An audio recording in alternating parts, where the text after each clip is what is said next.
या कुंदेन्दु तुषारहार धवला या शुभ्रवस्त्रावृता या वीणावरदण्डमण्डितकरा या श्वेतपद्मासना या ब्रह्मच्युत शङ्कर प्रभृतिभिः देवैः सदा वन्दिता सा मा पातु सरस्वती भगवती निशेषजाड्यापहा। नमस्कार।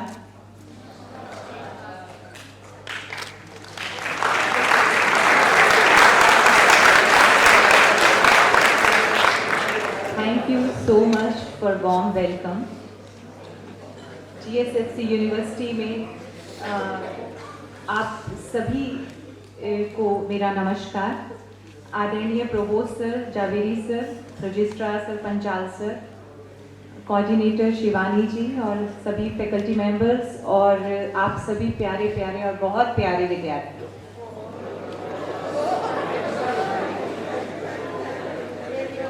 आपके लिए लेकर आई हूँ तुम रंग हो, तुम तरंग हो, तुम सबके संग संग हो। ये आपके लिए है। हाँ, तुम बदलाव हो, तुम हलचल हो, तुम आज हो, तुम ही कल हो, तुम आशा हो, तुम विश्वास हो, तुम चाह हो, तुम तलाश हो, तुम हौसला हो, तुम बुलंदी हो, तुम धड़कन हो, तुम जिंदगी हो, तुम एहसास हो, तुम अरमान हो, तुम परवाज हो, तुम उड़ान हो।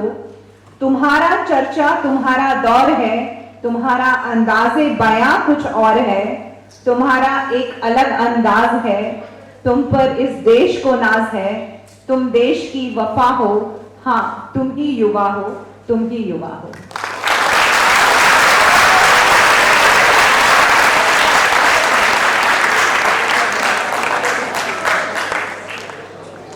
आज मुझे जिस विषय पर बात करने के लिए यहाँ पर बुलाया गया है उसके लिए मैं यूनिवर्सिटी का आप सभी की बहुत बहुत आभारी हूँ।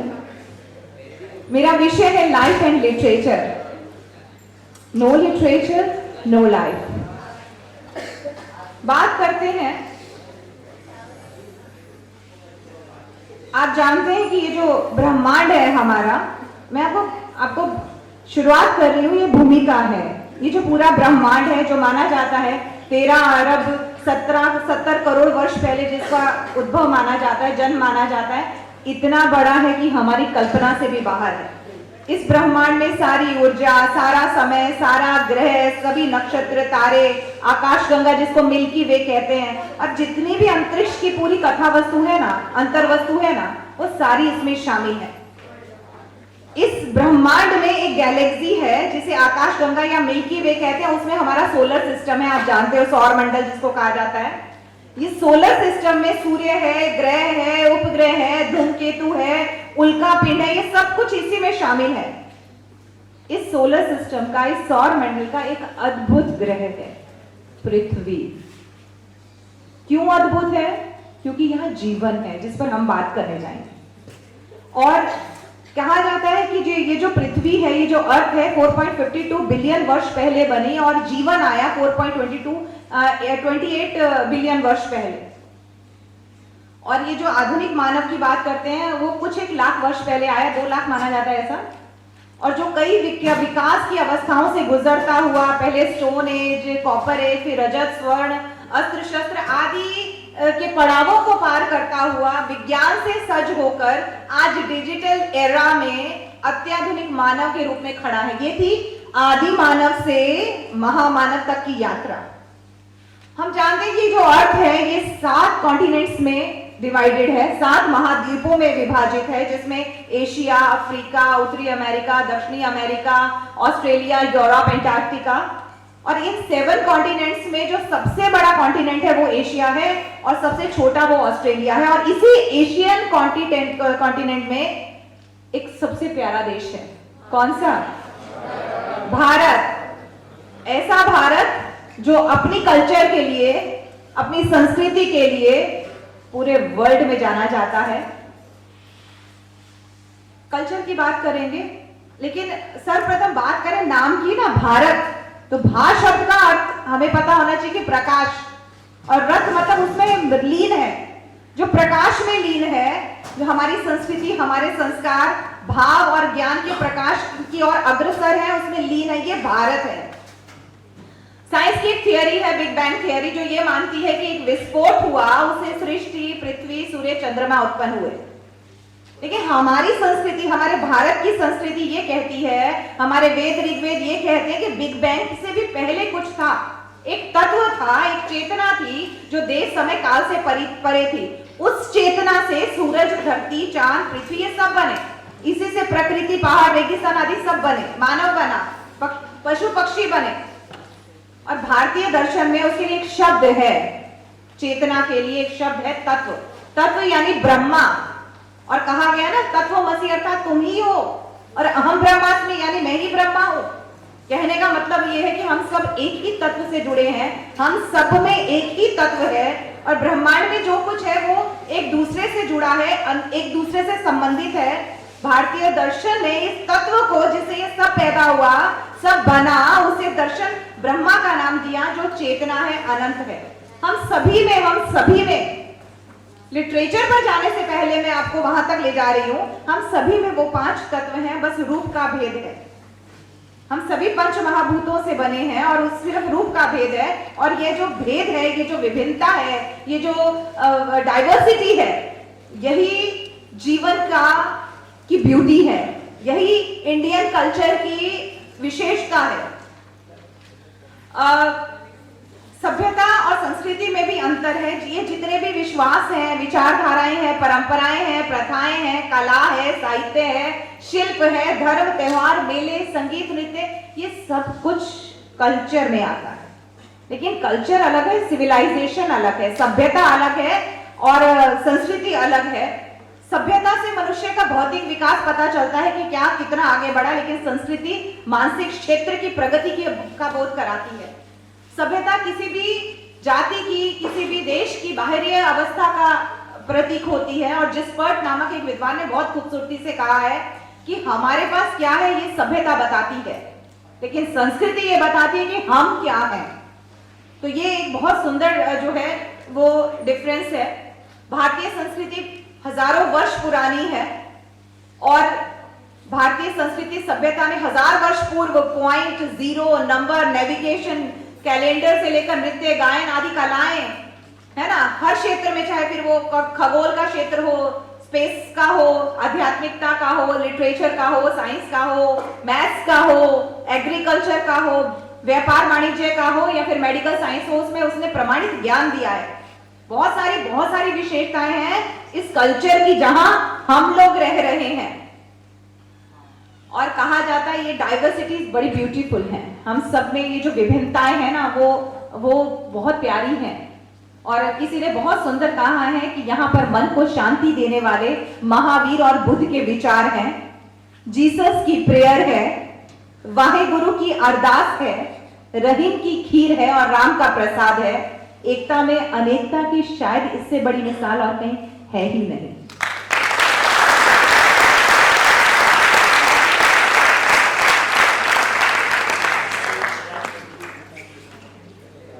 और ये इतनी समृद्ध है, कहा जाता है कि 5000 साल पहले जब विश्व के कई देश खाना बदोश जीवन व्यतीत कर रहे थे, तो भारत में सिंधु घाटी की सभ्यता जो है वो उन्नति के शिखर पर थी।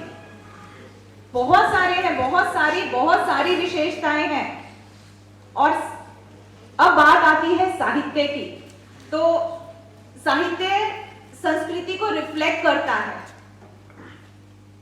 साहित्य बताता है कि आप कहां से हैं, आपका वजूद क्या है, आपकी जड़ें कैसी हैं। बहुत सारी चीजें ये लिटरेचर आपको देता है। एक अपनी ही लिखी पोइम जो एकेडमी अवार्ड विजेता संग्रह से है मेरी, मैं आपको सुनाती हूं और फिर आप मुझे बताइएगा कि क्या आपको कुछ महसूस हुआ। गहरे अंधेरों में भी रोशन मेरा मकान रहता है, गहरे अंधेरों में भी रोशन मेरा मकान रहता है, कुछ इस तरह से तू मुझ पर मेहरबान रहता है।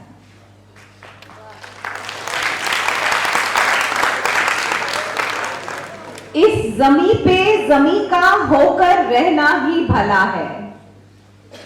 Down to earth. इस जमी पे जमी का होकर रहना ही भला है, मेरी आंखों के मंजर में तेरा आसमान रहता है। हिसाब किताब रखने की आदत अच्छी तो है, मगर हिसाब किताब रखने की आदत अच्छी तो है, मगर खाते में जमा मां बाप का बहुत एहसान रहता है।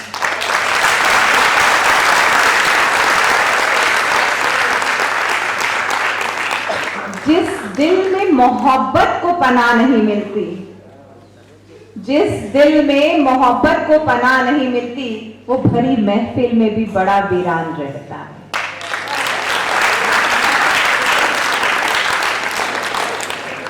क्यों छेड़ते हो बेवजह मसले जाति और नस्ल के। भारत बहुत खूबसूरत देश है। क्यों छेड़ते हो बेवजह मसले जाति और नस्ल के, देखो यहां एक ही साथ राम और रहमान रहता है।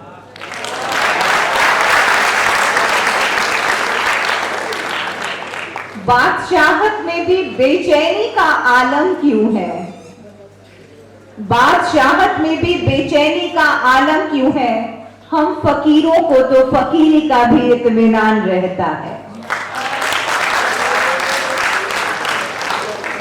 चुभता है दिल में कुछ फांस की तरह, फांस यानी लकड़ी का जो छोटा सा तीखा टुकड़ा हाथ में लग जाता है, तो चुभता है दिल में कुछ फांस की तरह, पास रहकर भी जब फासला दरमियान रहता है।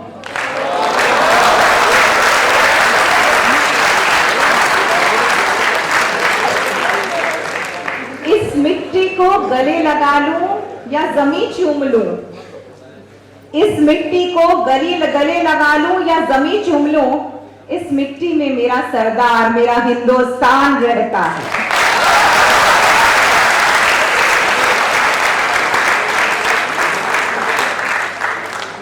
तुम रंजिशें भुला दोगे, तुम नफरतें भी छोड़ दोगे, तुम रंजिशें भुला दोगे, तुम नफरतें भी छोड़ दोगे, मेरे गीत गजलों में मोहब्बत का पैगाम रहता है।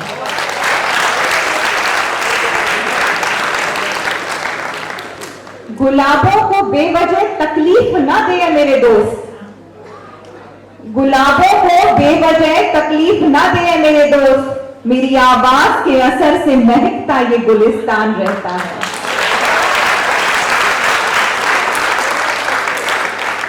और ये हम सब के लिए आखिरी शेर इस कविता का, कि ना ले इम्तिहान तू अब और मेरे इस सब्र का, ना ले इम्तिहान तू अब और मेरे इस सब्र का, ये मासूम दिल तो वैसे ही बहुत परेशान रहता है।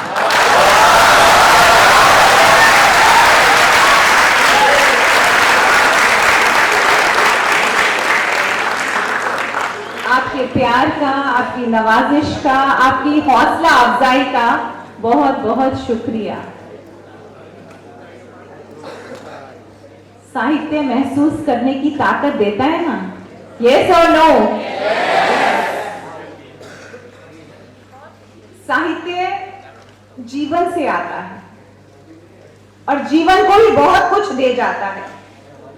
और कहा गया है, संस्कृत में एक सूक्ति है कि साहित्य संगीत कला विहीन साक्षात पशु पुच्छ विषाणहीन, अर्थात साहित्य संगीत और कला से जो विहीन मनुष्य है वो पशु के समान है।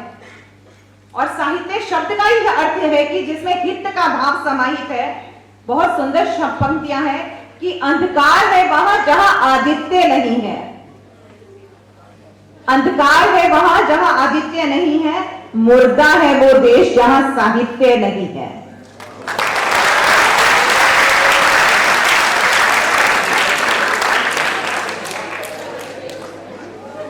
साहित्य सत्यम शिवम सौंदर्य को लेकर चलता है। और मैं ये मानती हूं कि साहित्य में पंच महाभूत जैसे सारे गुण हैं। कैसे हैं बताती हूं कि जल की सी शीतलता है, आप कभी बहुत परेशान हो, बहुत उद्वेलित हो, बहुत परेशान हो ना, तो आप कुछ अच्छा सा गीत भी गुनगुना लेते हैं ना। कि एग्जाम्पल के लिए अगर आप असफलताओं से घबरा गए हैं और आपके यहाँ एक गीत चल रहा है, हम होंगे कामयाब, हम होंगे कामयाब एक दिन, हमें पूरा है विश्वास, पूरा है विश्वास, हम होंगे कामयाब एक दिन। तो जितनी भी असफलताओं का जो पीड़ा है, दर्द है ना, वो एक विश्वास में बदल जाता है कि आज भले ही मैं नाकाम हूं, आज भले ही मैं असफल हूं, पर वो एक दिन जरूर आएगा जब मैं मेरी मंजिल को छूऊंगा। ये ताकत देने का काम, ये बल देने का काम, एक गिरते को उठाने का काम जो है, वो लिटरेचर की वो ताकत है कि वो करता है। उसमें जल की शीतलता है, हवा की सी मुक्तता है, अग्नि सा तेज है और आकाश की सी व्यापकता है, पृथ्वी सा भरण पोषण का भाव निहित है। जब आप लिटरेचर सुनते हो ना, चाहे कहानी है या गीत है या कविताएं हैं या उपन्यास है या नाटक है, जो भी कुछ आप देखते हो, इसकी बहुत सारी फॉर्म्स हैं। आपको है ना, आप खुश हो जाते हो, आप झूम उठते हो, आप भूल जाते हो कि मैं कहां हूं। ये देश काल से आपको ऊपर उठाने की ताकत रखता है।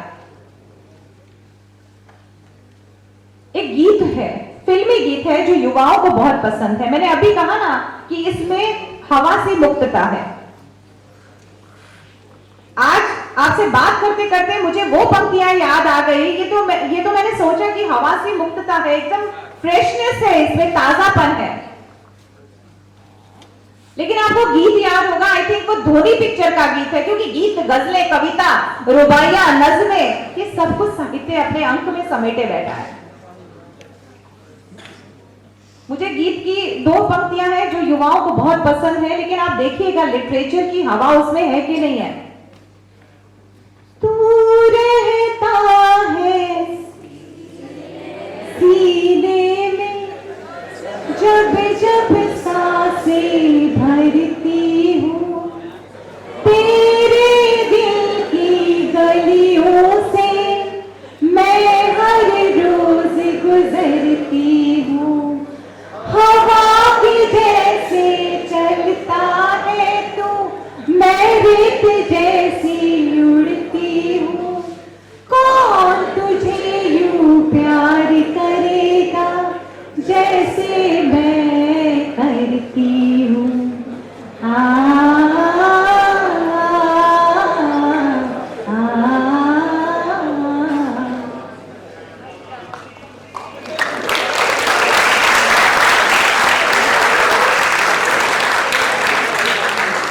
सच बताइएगा, आपको नहीं लगा हवा चल रही है, रेत सी उड़ रही है?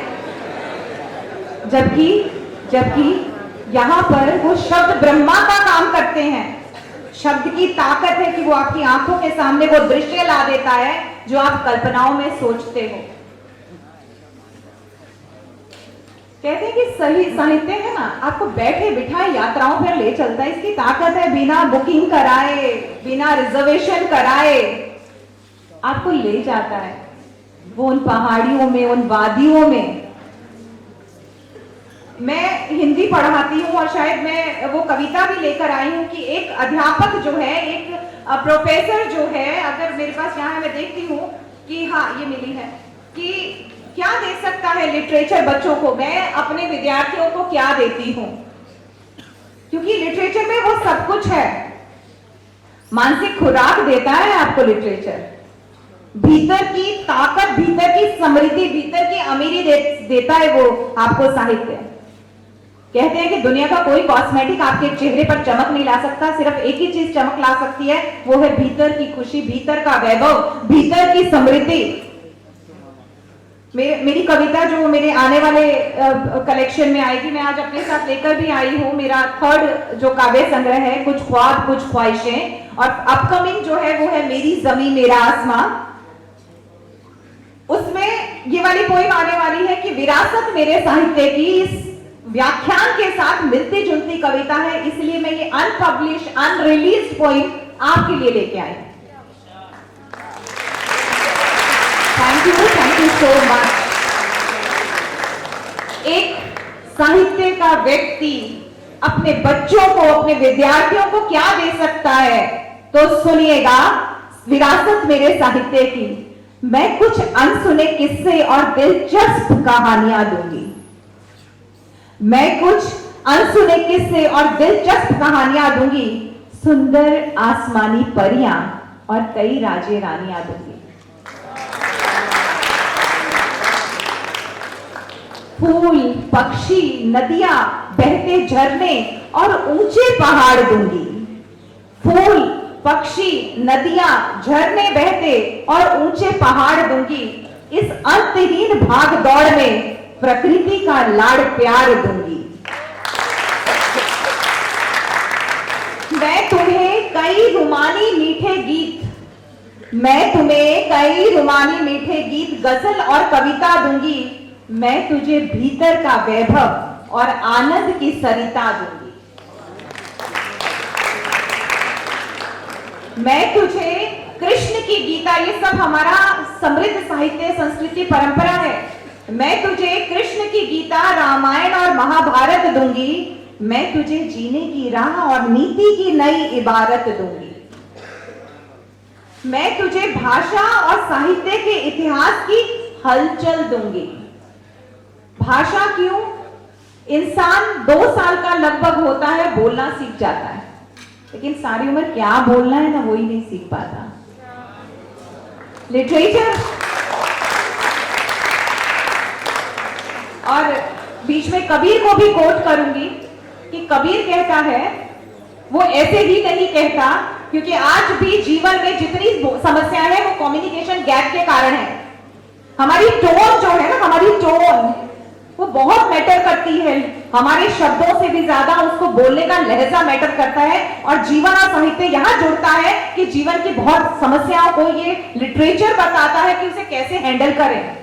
कबीर का दोहा आपके सामने गा रही हूं, आप ध्यान से सुनिएगा कि उसका असर क्या है, वो कैसे बोलता है, और फिर यहां मैं अपनी पोएम रिलेट करूंगी उसके साथ।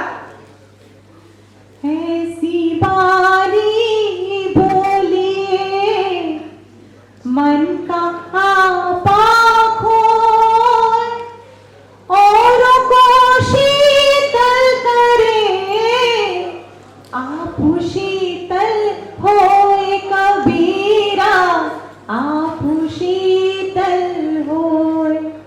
ऐसी वाणी बोलिए कि मन अपना आपा खो दे, और अच्छी वाणी सुनकर आपके मन को भी शीतलता मिलती है, और अच्छी वाणी बोलकर बोलने वाले का मन भी ठंडक देता है। तो मैं तुझे भाषा और साहित्य के इतिहास की हलचल दूंगी। ब्रज अवधी बोली हिंदी का माधुर्य और मैथिली कोकिल दूंगी। लिटरेचर में बहुत कुछ है। तुम्हें वीरों की अमर गाथाएं और भगवत की भक्ति दूंगी। तुझे सौंदर्य का शास्त्र और शब्दों की अपार शक्ति दूंगी। मैं तुझे तुलसी, सूर, जायसी, मीरा और कबीर दूंगी। एक भी जो कवि का मैंने नाम लिया है उनका महत्व जिंदगी में कहीं भी कम नहीं है। मीरा एक वो लेडी है जो उस समय पग घुंघरू बांध नाची थी। आज के युग में हम वीमेन एम्पावरमेंट की बात करते हैं, लेकिन ये उस युग में नाची थी। कितनी साहसी होगी मीरा, कितनी ताकतवर होगी मीरा। तो मैं तुझे तुलसी, सूर, जायसी, मीरा और कबीर दूंगी। कबीर की बात करूं तो 21वीं सदी में भी कोई माई का लाल ऐसा नहीं है जो इतना सत्य बोल सके, और उस समय कबीर ने जो जो बोला वो 21वीं सदी में भी किसी का मादा नहीं है कि वो उतना सत्य बोल सके।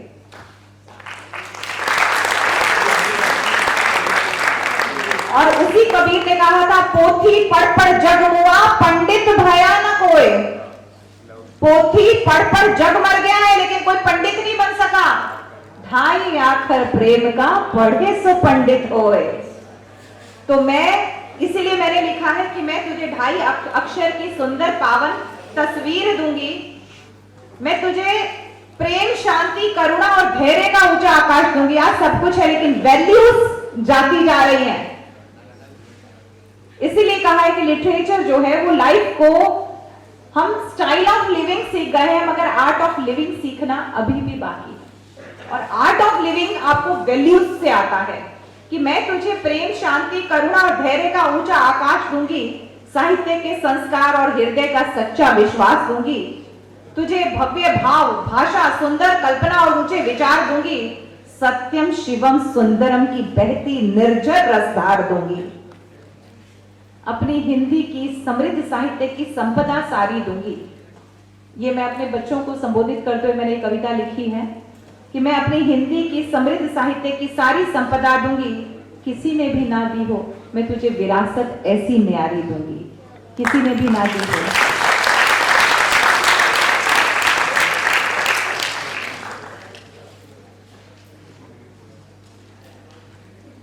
लिटरेचर,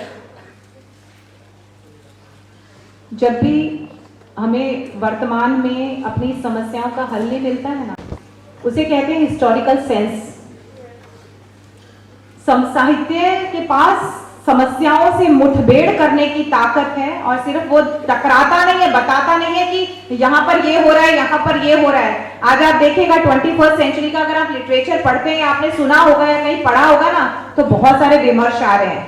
नारी विमर्श, पुरुष विमर्श, वृद्ध विमर्श, बाल विमर्श, किन्नर विमर्श, दलित विमर्श, आदिवासी विमर्श, विस्थापन विमर्श। क्यों? क्योंकि इन सभी तबक्कों से, इन सभी क्षेत्रों के लोग जो हैं आज अपनी बात खुद आपसे कह रहे हैं। वो बता रहे हैं कि आप जो नॉर्मल मानते हो वैसा नॉर्मल नहीं है, हमारे साथ बहुत सारे इश्यूज है, हमारे साथ बहुत सारी प्रॉब्लम्स है। तो साहित्य समस्याएं बताता है, लेकिन साथ ही साथ समाधान की ओर इशारा भी करता है। और आप जानते हो बहुत सारे क्राइसिस चल रहे हैं, लेकिन उसमें से एक सबसे बड़ा क्राइसिस है संवेदनाओं का आकाल। कैसे पढ़ रहा हूं वो भी बताती हूं, अपनी बात करती हूं। और मैं ये एग्जांपल जरूर देती हूँ हर विद्यार्थी को, जहां भी मेरे को लेक्चर के लिए बुलाया जाता है, जिस भी यूनिवर्सिटीज में मैं जाती हूँ, मैं ये एग्जांपल जरूर देती हूँ कि आज मान लीजिए मेरे सिर में दर्द हो रहा है, तो अगर मैं किसी से शेयर करूं कि खबर से मारे माथू दुखे छे या मेरा सिर में दुख रहा है, तो दूसरे वाला ये नहीं पूछता है कि भाई आपने दवाई ली नहीं ली, आप आराम कर लीजिए, क्या हुआ। उसका जवाब क्या होता है मानते हैं? मेरा भी सिर दर्द हो रहा था कल। Not a big deal. इसका मतलब ये है कि आपने इस जवाब की उम्मीद तो नहीं की होगी ना कि भाई मेरा भी दुख रहा था तो कौन सी नई बात है, तुम्हारा सिर दुख रहा है। तो एक बात कहूं कि जीवन में आप कितने भी सफल हो जाएं, लेकिन आप सार्थक नहीं होंगे जब तक आप संवेदनशील नहीं होंगे। एक सेंटेंस है, मैं हमेशा कहती हूं कि टेक्नोलॉजी घर चला सकती है, लेकिन लिटरेचर घर बसाता है। वो केयर करने सिखाता है, वो प्यार करना सिखाता है, वो रिश्तों की संभाल करना सिखाता है। और वैसे तो बहुत सारी बातें लेकर आई हूं, लेकिन केयर करना सिखाता है। इस बात से एक छोटी सी स्टोरी है, वो आपके साथ शेयर करूंगी कि किस तरह से केयर। एक कहानी है वापसी।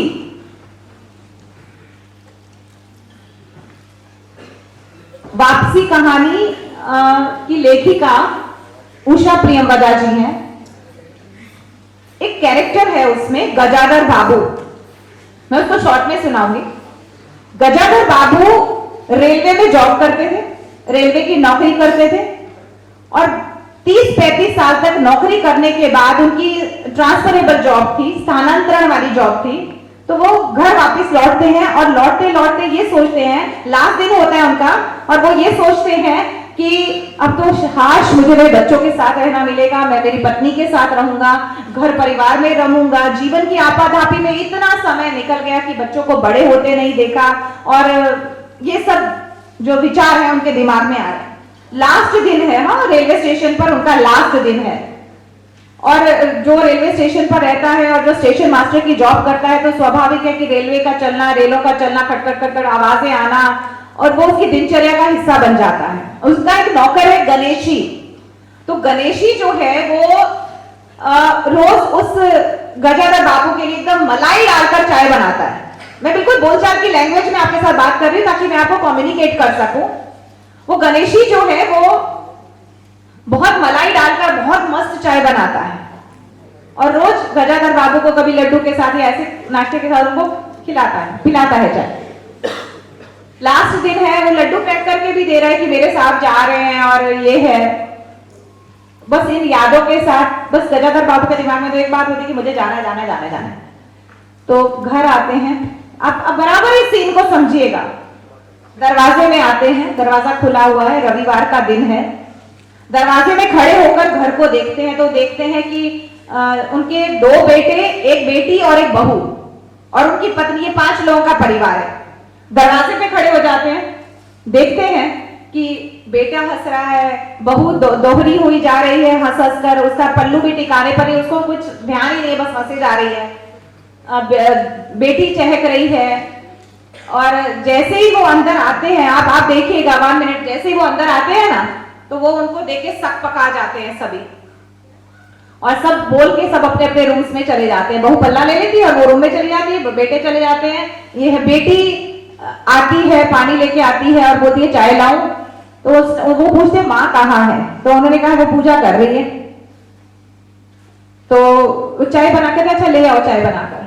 वो देखता है कि पत्नी जो है वो उम्र से ज्यादा बूढ़ी लग रही है और गलत मंत्र डालकर लो तुलसी का पूजन कर रही है, जो मंत्र बोल रही है वो भी गलत फलत बोल रही है।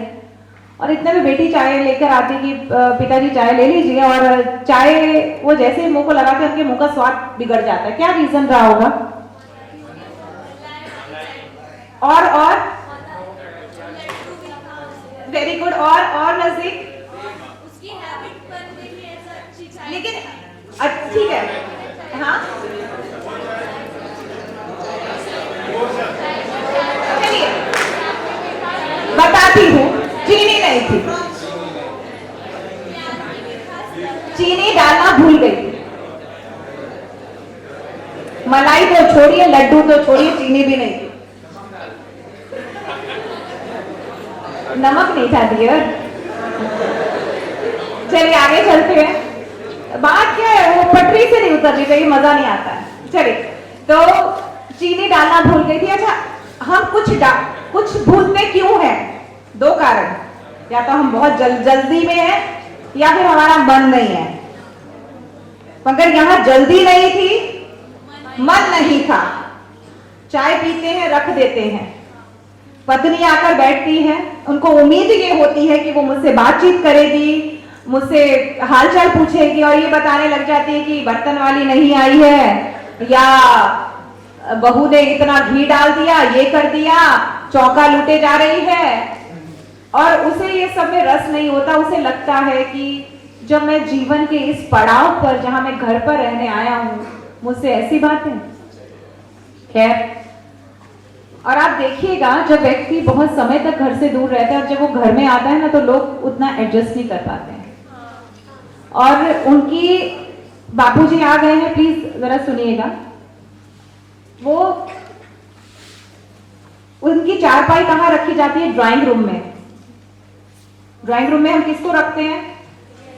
मेहमानों को, गेस्ट को। तो उनको सबको ऐसा लगता था थोड़े दिन रह के बापूजी चले जाएंगे, लेकिन वो तो रिटायरमेंट के बाद आ गए हैं। और वो वहां बैठते हैं तो बेटे को अच्छा नहीं लगता कि मेरे दोस्त आते हैं और ये सब। वो थोड़ा ये करते हैं कि घर को थोड़ा सोचते हैं कि मैं सुचारू रूप से चलाऊंगा, 2 बेटे हैं, तो अब नौकर की क्या जरूरत है, बाहर से सामान लाने के लिए लड़के ला सकते हैं। तो वो कहते हैं कि भाई नौकर को निकाल देते हैं और बेटों को बोलते हैं तुम लाना। तो बेटों को ये बात अच्छी नहीं लगती है। बेटी को वॉच करते हैं तो पड़ोस में घुसी रहती है 24 घंटे, वहां पे लड़के आते जाते रहते, तो उनको वो भी अच्छा नहीं लगता कि मेरी युवा बेटी इस तरह से। हर पिता अपने बेटों से बहुत प्यार करता है, तो उन्हें अच्छा लगता है, तो थोड़ी रोक टोक करते हैं, तो बेटी भी नाराज हो जाती है। दूसरा, वो बेटी को थोड़ा सा बड़ी हो रही है तो वो चाहते हैं कि घर को भी देखना शुरू करे, तो उसे कहते हैं कि एक टाइम का खाना तुम बनाना, और बहू को कहते हैं एक टाइम का खाना तुम बनाना, और माँ को कहते हैं तुम आराम कर। ना चौका उससे छूटता था, ना वो छोड़ना चाहती थी। बेटी कहती है मुझे तो सुबह कॉलेज आना होता है, मैं कैसे करूंगी? तो वो कहते तुम शाम को बनाना। तो वो बहुत बेकार खाना बनाती है जो जिसे कोई खाता नहीं है। भाई भी परेशान हो जाते हैं, तो वो ये कहकर जान छुड़ा लेती कि खुद बना लो अगर मेरा खाना पसंद नहीं आता। और जब बहू बनाती है तो माँ ये शिकायत करती है कि इतना घी उड़ेल दिया, इतना सारा कर दिया, ऐसे तो 2 दिन में रसोई खत्म हो जाएगी, कैसे करेंगे? फिर बेटों को ये अच्छा नहीं लगता है। अब देखिएगा रिश्ते कैसे करवट बदलते हैं। जिन बच्चों के लिए वो सारी उम्र एक स्थान से दूसरे स्थान पर भटकता रहा, सफर के आखिरी पड़ाव में जब वो व्यक्ति घर पर आता है तो उसका बोलना भी लोगों को अकड़ने लगता है। और एक दिन वो ये सुन ले, वो उनकी फिर वहां से चारपाई उठा देते हैं। बेटे कहते हैं हमारे दोस्त या लोग आते हैं, अच्छा नहीं लगता, पापा यहाँ पड़े रहते हैं, हमें संकोच होता है। तो उनकी चारपाई कहाँ उठाकर डाल दी जाती है? स्टोर, रसोई के साथ सटे हुए एक स्टोर रूम में। तो वो वहां पर पड़े, वहां पर आते हैं, वहां पर रहने लगते हैं कि क्या करें हम। वहां पर आचार अखाड़ा जी ने कहवाए, आचार के मर्तबान होते हैं जिसकी खुशबू या बदबू कह लें या स्मेल कह लीजिए, खुशबू बदबू जाने दीजिए, लेकिन वो महक सारा दिन, कौन रोज तो हम थोड़ी देर के लिए हम लुत्फ ले सकते हैं, ऐसी महक का सारा दिन तो ले नहीं सकते हैं। तो वो उनको आती रहती है, मगर क्या है, एक दिन वो आकर सैर करने जाते हैं, फिर उनको लगता है कि मुझे कुछ बोलना ही नहीं है। लेकिन मजे की बात ये देखिए कि वो व्यक्ति चुप हो जाता है और घर का एक व्यक्ति उनसे ये नहीं पूछता कि पापा क्या हुआ। अरे बच्चों को तो छोड़िए, पत्नी भी नहीं पूछती कि आपको क्या हुआ। और जब आप उदास हो, आप चुप हो, तो आप ये एक्सपेक्ट तो करते हो ना कि घर में भाई बहन या कोई भी मेरे से पूछे कि क्या हुआ यार, क्या बात है। कोई नहीं पूछता, दिल अंदर से परेशान होने लगता है। और एक दिन चुपचाप शहर को निकलते हैं, वो कहते हैं मैं चुप ही रहूंगा। देखते बेटी भी खुश है, बेटे भी खुश हैं, क्योंकि अब वो दखल अंदाजी नहीं करते हैं। नेक्स्ट, लेटते हैं स्टोर रूम में आकर, एक दिन अपने आप चुपचाप शाम को जाते, चुप करके आके लेट जाते, किसी को पता नहीं होता वो घर में आराम कर रहे हैं। और वो बेटे अपनी माँ से कह रहे होते हैं कि माँ, ये पापा का ना हमें समझ नहीं आता है। और गजाधर बाबू सब सुन रहे होते हैं। माँ भी ये कहती है कि मुझे भी समझ नहीं आता। वो ये तो एक्सपेक्ट नहीं करते थे कि बच्चे शिकायतें करेंगे पर पत्नी भी सुर में सुर मिलाएगी। तो वो निर्णय ले लेते हैं कि अब मैं यहां पर नहीं रहूंगा। वो चुपचाप जाते हैं, एक नौकरी नई ढूंढते हैं, शुगर फैक्ट्री में, चीनी की मिल में उनको काम मिल जाता है। घर आते हैं, बताते हैं पत्नी को कि मुझे चीनी की मिल में या शुगर की फैक्ट्री में मुझे काम मिल गया है, तो तुम चलोगी क्या मेरे साथ? पत्नी यूं सकपका जाती है, नहीं नहीं मैं तो कैसे जाऊंगी, या तो इतना सब। कहते नहीं, मैंने तो यूं ही पूछ लिया था।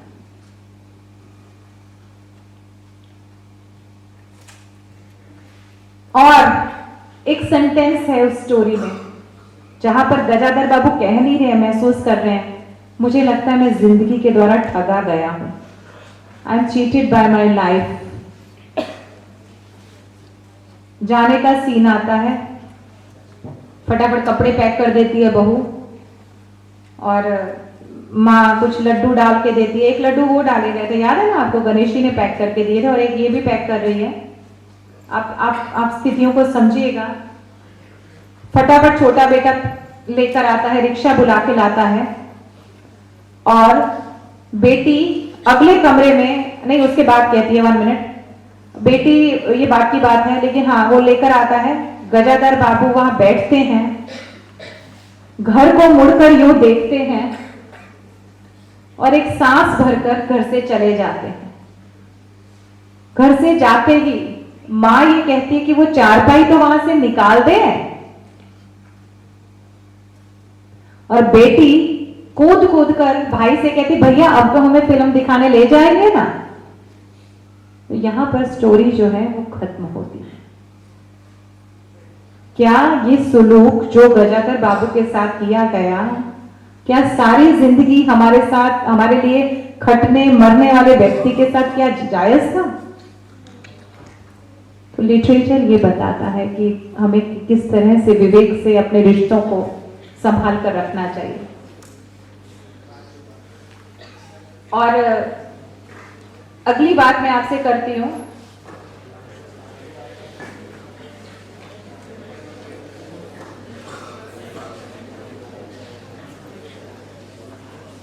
आप मानते हो जीवन में समय का महत्व है कि नहीं है?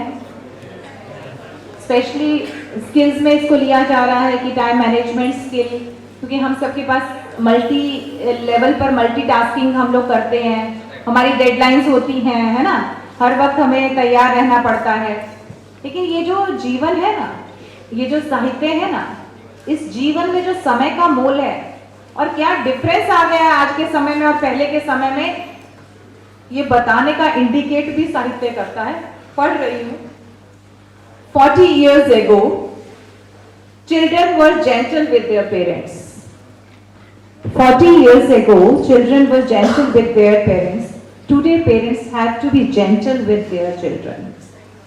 True or false? True. 40 years ago everyone wanted to have children. Today many people are afraid of having children. 40 years ago children respected their parents. Now parents have to respect their children. 40 years ago marriage was easy but divorce was difficult. But nowadays it's difficult to get married but divorce is too easy. 40 years ago we go to know all the neighbors. Now we are strangers to our neighbors. 40 years ago people had to eat a lot because they needed the energy to work hard. Now we are afraid of eat fatty foods for fear of cholesterol. 40 years ago villagers live it. 40 years ago everyone wanted to be fat to look happy. Nowadays everyone diets to look healthy. 40 years ago rich people pretended to be poor. Now the poor are pretended to be rich. 40 years ago people loved to study and read books. Now people love to update Facebooks and read their WhatsApp messages.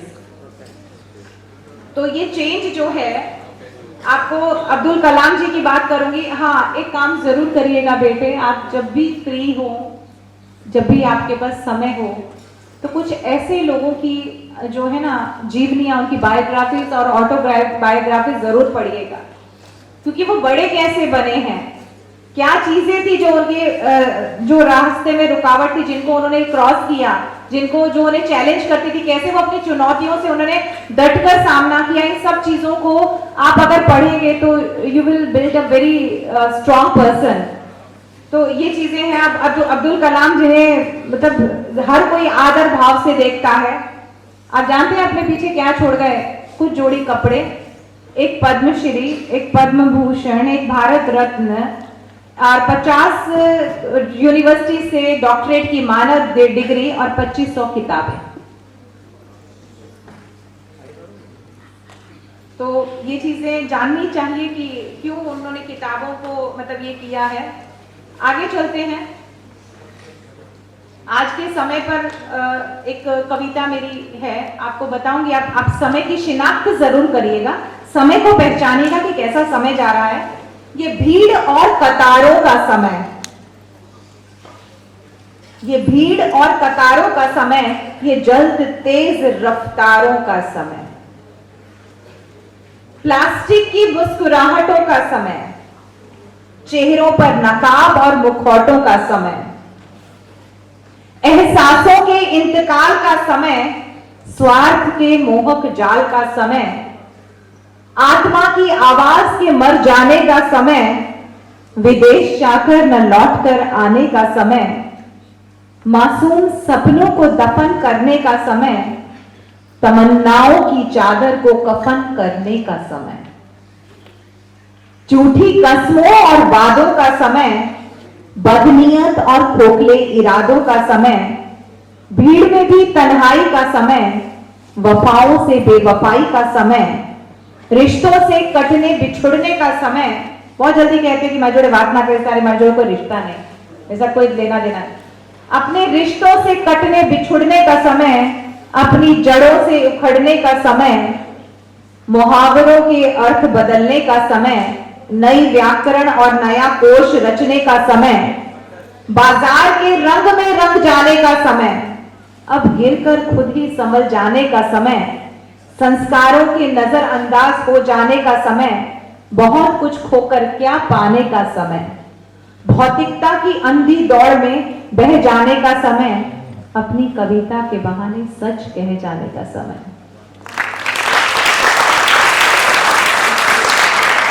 और जिंदगी कैसे जी जाती है, एक छोटी सी कहानी आपके सामने मैं रखती हूँ। बहुत बहुत प्यारी कहानी है। एक बार की बात है, एक अमीर आदमी था, उसने अपना सारा जीवन पैसे कमाने में बिता दिया। उसके पास इतना पैसा था ना, वो जो चाहे खरीद सकता था पूरी जीवन में, लेकिन उसने कुछ खरीदा नहीं, ना मन के कपड़े पहने, ना मन का शौक पूरा किया, ना किसी की मदद की, ना अच्छा भोजन किया, ना कोई अपनी इच्छाओं की पूर्ति की। सारी उम्र बस वो पैसा कमाने में लगा रहा और इतना व्यस्त हो गया कि उसे पता ही नहीं चला कि कब उम्र टाटा बाय बाय कर गई और बुढ़ापा आ गया। जिंदगी के आखिरी पड़ाव पर वो व्यक्ति आ गया और एक दिन ऐसा आया जो उसकी जिंदगी का आखिरी दिन था। उसे लेने के लिए खुद मृत्यु आ गई। मृत्यु ने उस व्यक्ति से कहा कि तेरा अंतिम समय आ गया है, मैं तुझे अपने साथ ले जाने आई हूं। मृत्यु की बात सुनकर आदमी सब पका गया है कि मैं तो नहीं जा सकता, मैंने तो अभी ठीक से जिया भी नहीं है और ना ही मेरे पास जितना पैसा है मैं उसको अभी कुछ उपयोग कर पाया हूं। मुझे अपने पैसे जो मैंने सारी उम्र कमाए हैं उसको खर्च करने के लिए थोड़ा समय तो दे दो। मृत्यु कहती कि ना बाबा ना, मैं तो तुझे नहीं टाइम दे सकती, तेरा समय समाप्त हो गया है और उन दिनों का बढ़ाया नहीं जा सकता। मृत्यु की बात सुनकर उस भोले भाले आदमी ने कहा कि मेरे पास बहुत पैसा है, अगर तुम चाहो तो मैं अपना आधा पैसा तुमको दे सकता हूं, लेकिन प्लीज मुझे 1 साल और जीने को दे दो, सिर्फ 1 साल। मृत्यु हंसी और बोली कि ऐसा संभव नहीं हो सकता, इट्स नॉट पॉसिबल। फिर उसने कहा कि चलो मैं है ना तुमको अपना 90% पैसा दे देता हूं, 90% ले लो चलो, मगर मुझे सिर्फ है ना सिर्फ एक महीने का टाइम मुझे दे दो। मैं अपनी विशेष पूरी कम करना चाहता हूँ, मैं अपने ख्वाब पूरे करना चाहता हूँ, मेरी ख्वाहिशें कुछ अधूरी हैं, मेरी कुछ तमन्नाएं हैं, मैंने कभी कुछ समझा ही नहीं, जिया ही नहीं, बस मैं तो इस आपाधापी में पड़ा रहा। और मेरे को ऐसा लगता था ना कि मैं मतलब कल कर लूंगा, आज मैं ये कर लूं, मैं कल कर लूंगा, लेकिन मैंने कुछ किया, कर नहीं पाया हूं। तो मृत्यु ने कहा नहीं, मैं तुम्हें 1 महीने तो क्या 1 पल का भी टाइम नहीं दे सकती, 1 घंटे का भी समय नहीं दे सकती। फिर उस मृत्यु ने कहा उसे समझाते हुए कि समय से तुम धन तो पा सकते हो, लेकिन धन से तुम समय नहीं पा सकते।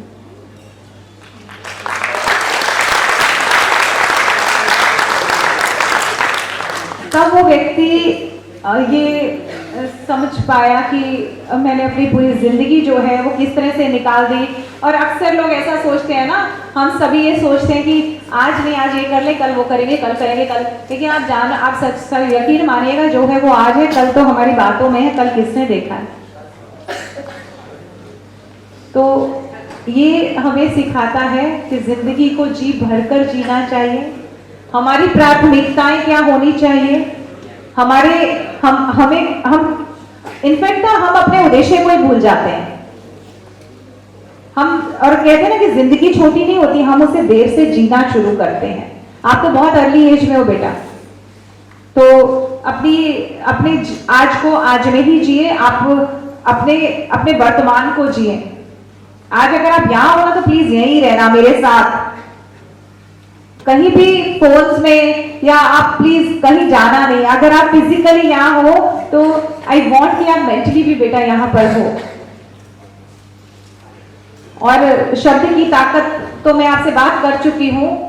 शब्द की ताकत, शब्द ये जो साहित्य है, क्योंकि मेरा टॉपिक ही यही है ना कि लिटरेचर आपकी लाइफ को कैसे चेंज करता है। और वर्ड्स जो हैं ऐसे उनको शब्द को ब्रह्मा नहीं कहा जाता, बहुत ताकत है। मैंने अभी मेरी फेसबुक पर एक स्टोरी रखी है, डॉक्टर अनु मेहता करके मेरा अकाउंट है, DRANUMEHTA, अभी मैंने कल ही रखी है। वो स्टोरी मैं आपके सामने आज बताने जा रही हूँ कि किस तरह से एक कहानी कितने लोगों का दिल बदल सकती है। वो कुछ गलत करने जा रहे हो तो किस तरह से उनको सही मार्ग पर ले आती है। और किसी की मुस्कुराहटों पे हो निसार, जीना इसी का नाम है। ये लाइट मेरी आंखों में पड़ रही है, इसलिए मैंने हाथ रख रखा है। एक छोटी सी कथा है, एक प्रसंग है कि एक राजा था, वो उसको बहुत समय हो गया था, राज भोग रहा था। और वो अपने में इतना मस्त था कि आसपास क्या हो रहा है उसको पता नहीं था। एक दिन उसने अपने दरबार में उत्सव रखा और उसने उस उत्सव में अपने गुरु को बुलाया, मित्र थे, बहुत सारे लोगों को इनवाइट किया। जैसे कि हम लोगों के यहाँ होता है, कोई फेस्टिवल होता है, कोई फंक्शन होता है, हम अपने नियर एंड डियर वंस को बुलाते हैं। तो उस राजा ने भी आस पड़ोस से अपने सभी मित्र देशों के राजाओं को बुलाया और अपने गुरु को भी बुलाया, और इसके साथ साथ एक और व्यक्ति को भी इनविटेशन दिया कि मैं राजा हूं और बहुत साल हो गए मुझे ये राज करते हुए, तो मैं अब इसको सेलिब्रेट करना चाहता हूं। उसने अपने राज्य की एक बहुत बेस्ट डांसर, ताकि उस फेस्टिवल में अगर आपने सुनी हुई है स्टोरी तो ठीक है, लेकिन आप इसके मर्म को पकड़िएगा। तो उसने उस डांसर को बुलाया, तो उत्सव शुरू हो गया, सब राजा आ गए, पूरा राजमहल सजा धजा था और ऐसा लग रहा था कि मानो स्वर्ग उतर आया और इतनी सुंदर साज सज्जा थी। नर्तकी ने अपना डांस शुरू किया, उस डांसर ने जो है वो अपना डांस राजमहल में शुरू किया। इतना प्यारा नाची, इतना प्यारा उसने नृत्य किया, सब मंत्रमुग्ध हो गए और लगातार वो नृत्य करती रही। उसकी कैपेसिटी थी, उसका स्किल था कि वो पूरी रात डांस करती रही। डांस करते करते और सब लोग एक टक उसे देख रहे थे, एक टक मेस्मराइजिंग डांस।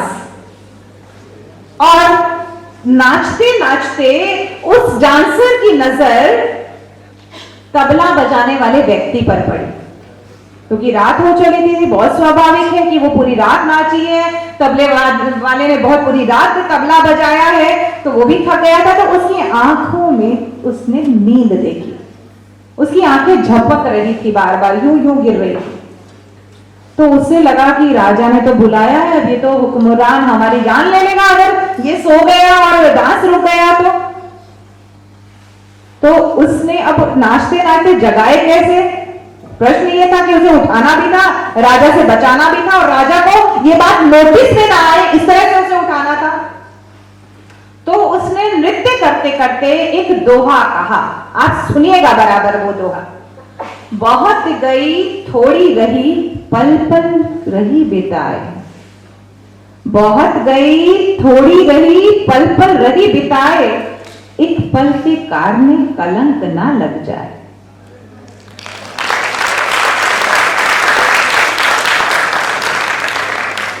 ये दोहा तो वो बोल गई,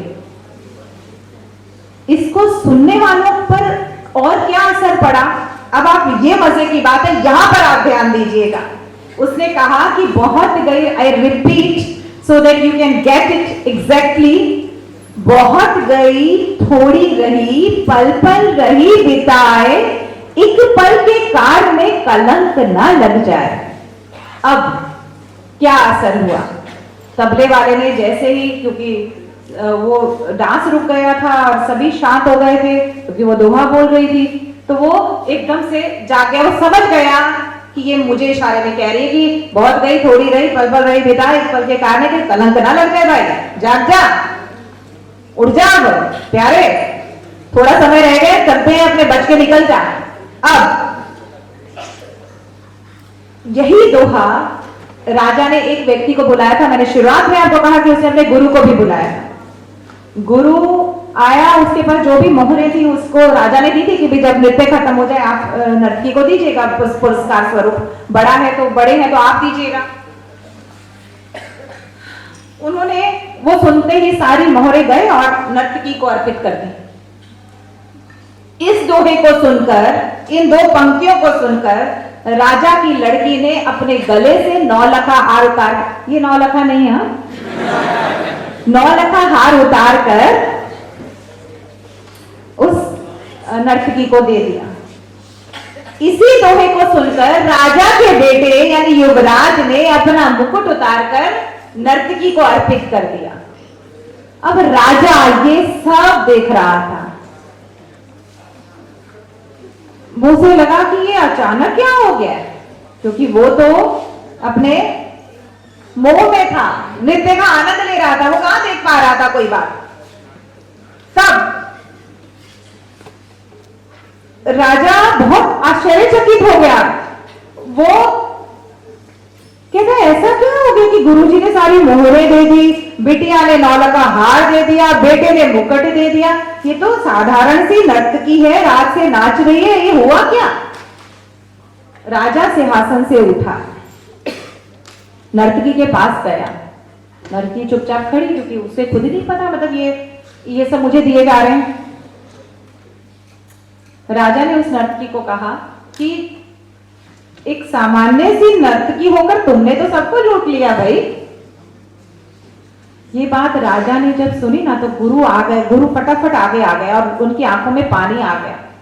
वो कहते कि तो इसे एक सामान्य डांसर मत समझने की भूल कर। हाँ, she is not an average dancer, she is my teacher. वो मेरी गुरु बन गई है। क्यों? क्योंकि इसके इस दोहे ने कि बहुत गई थोड़ी रही, पल पल रही बिताए, एक पल के कार में कलंक ना लग जाए, ने मेरी आंखें खोलकर रख दी। मुझे लगा कि इस दोहे ने मुझे जगा दिया कि मैंने सारी उम्र जो तपस्या में, योग में, साधना में, भक्ति में गुजारी, और अब अंत समय में मैं इसका डांस देखने आ गया हूं। तो उसने कहा कि मैं मुजरा देखने आया हूं, ये this is the exact word. और यह कहकर गुरु अपना कमंडल उठाकर चले गए। अब राजा लड़की की ओर मुड़ा, भाई तूने क्यों अपना नौला का हाथ दे दिया, तुझे क्या हुआ? उसने कहा पिताजी, मेरी विवाह के लायक उम्र हो गई है, आप आंखें बंद किए बैठे हैं, मेरी शादी के लिए आप नहीं सोच रहे, और मैंने भी ये सोचा था आज की रात कि आपका जो महावत है ना उसके साथ भाग जाऊंगी, और ऐसा सोचकर मैं मैंने ये सोच रखा था। लेकिन इस नर्तकी के इस दोहे ने मुझे सोमति दे दी, अक्ल दे दी कि जल्दबाजी मत कर, अपने पिता की इज्जत को यूं कलंकित मत कर, जल्दबाजी मत कर, आज नहीं तो कल तो विवाह करेंगे ना। पिता युवराज के पास गया तो उन्होंने कहा कि भाई तुमने क्यों दे दिया ये मुकुट अपना? तो कहा कि पिताजी आप है ना अब बुढ़े हो गए हो। उसने ऐसा नहीं कहा जो यहाँ लिखा था, वृद्ध हो चले हैं लिखा था। आप वृद्ध हो चले हैं फिर भी मुझे राज नहीं दे रहे हो। आज रात ही मैंने ये सोचा था कि इस उत्सव के बाद रात को मैं आपका कत्ल अपने सिपाहियों से करवा के राज अपने हाथ में ले लूंगा। लेकिन इस नर्तकी के दोहे ने मुझे समझाया कि पगले आज नहीं तो कल तुझे ही मिलना है ना, तो क्यों पिता के खून का कलंक अपने सिर लेता है? धैर्य रख।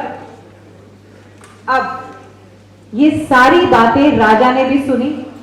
राजा को आत्मज्ञान हो गया, राजा के मन में वैराग्य आ गया, और राजा ने तुरंत फैसला लिया कि क्यों ना मैं आज ही युवराज का राज तिलक कर दूं। इतने सब लोग तो वैसे ही बैठे हैं, सब इकट्ठे हुए, तो मैं आज ही उनका राज तिलक कर दूं। देखिए कैसे आत्मज्ञान होता है, कैसे इसको कहते हैं आत्म खोज करना। एक बहुत भारी भारी वर्ड है ना, आत्म खोज, आत्म मंथन, दिस इज एग्जैक्टली आत्म मूल्यांकन, आत्म खोज, आत्म ज्ञान। कि जब अंदर से ये लगने लगे कि this thing I have to do, this thing I have not to do. तो ये है राजा की सजगता, उसका नैतिक दायित्व। तो दरबार में उस समय राजा ने युवराज का राज तिलक किया और पुत्री को कहा कि पुत्री, दरबार में एक से एक राजकुमार आए हैं, तुम अपनी इच्छा से किसी भी राजकुमार के गले में वरमाला डालकर पति के रूप में चुन सकती हो। राजकुमारी ने ऐसा ही किया और राजा भी सब त्याग कर वहां से चला गया। अब सुनिए, स्टोरी अभी खत्म नहीं हुई है। यह सब देखकर नर्तकी ने सोचा कि अरे मेरे दोहे से इतने लोग सुधर गए, तो मैं क्यों ना सुधर जाऊं। उस समय उस नर्तकी में भी वैराग्य आ गया। उसने ये फैसला किया कि बस आज से मैं अपना बुरा नृत्य बंद करती हूँ, और प्रभु से उसने प्रार्थना की हे प्रभु, मेरे पापों को से मुझे क्षमा करना, बस आज से ही मैं तेरा नाम सिमरन करूंगी, क्योंकि literature is an eye opener. What I want to say, literature is an eye opener, और चरित्र का निर्माण व्यक्तित्व का निर्माण होता है। तो ये सारी चीजें हैं जो हमें सिखाता है। अच्छा, लाइफ में एक और चीज है जो आपको पीछे खींचती है। लाइफ में एक ऐसी चीज है जिसे ईगो कहते हैं। ईगो है कि नहीं है? होती है। अच्छी है कि बुरी है? बहुत बुरी है। अब एक महाभारत का एक प्रसंग है। आप हिंदी में बोलो कि गुजराती में बोलो? चलिए गुजराती में प्रसंग है, गुजराती में बोलती हूँ। अगर कोई नॉन गुजराती बच्चे हैं तो उनके लिए मैं हिंदी में भी बोलती जाऊंगी। अर्जुन ने कहा, हे कृष्ण, अर्जुन को देखो कैसे वो अहम आ गया था। सुनिएगा, अर्जुन કહે છે कि हे कृष्ण, જોઈ મારા બાણની તાકાત કેટલી છે। મારા એક જ બાણથી કર્ણના રથને હું 10 ફૂટ પાછળ ખસેડી દઉં છું અને કર્ણના બાણથી મારા રથ માંડ એક ડગલું જ જેટલો પાછળ વળે છે, ખસે છે। अब कृष्ण का जवाब देखिएगा। कृष्ण ने कहा, कृष्ण समझ गए कि उनको समझ गए ना अभी? कृष्ण ने कहा, हे अर्जुन, जे रथમાં તું સવાર છે તે રથનો સારથી 14 બ્રહ્માંડના અધિપતિ એટલે કે કૃષ્ણ હું પોતે જ છું।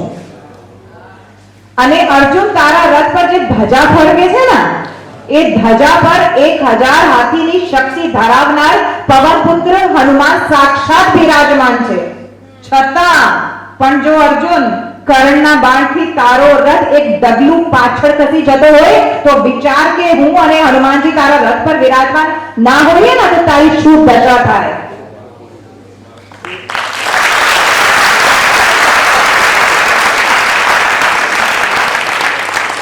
सारांश सिर्फ इतना है कि इंसान सारी उम्र इस भ्रम में रहता है कि मैं कर रहा हूं, मैं ही हूं, लेकिन ऐसा नहीं होता। एक बहुत प्यारे कवि का कहना है, मुझे नाम याद नहीं है, लेकिन उसने ये जरूर कहा था कि मेरी कमाई में मेरी पत्नी, मेरी माँ, मेरे बच्चों की भी दुआएं शामिल हैं।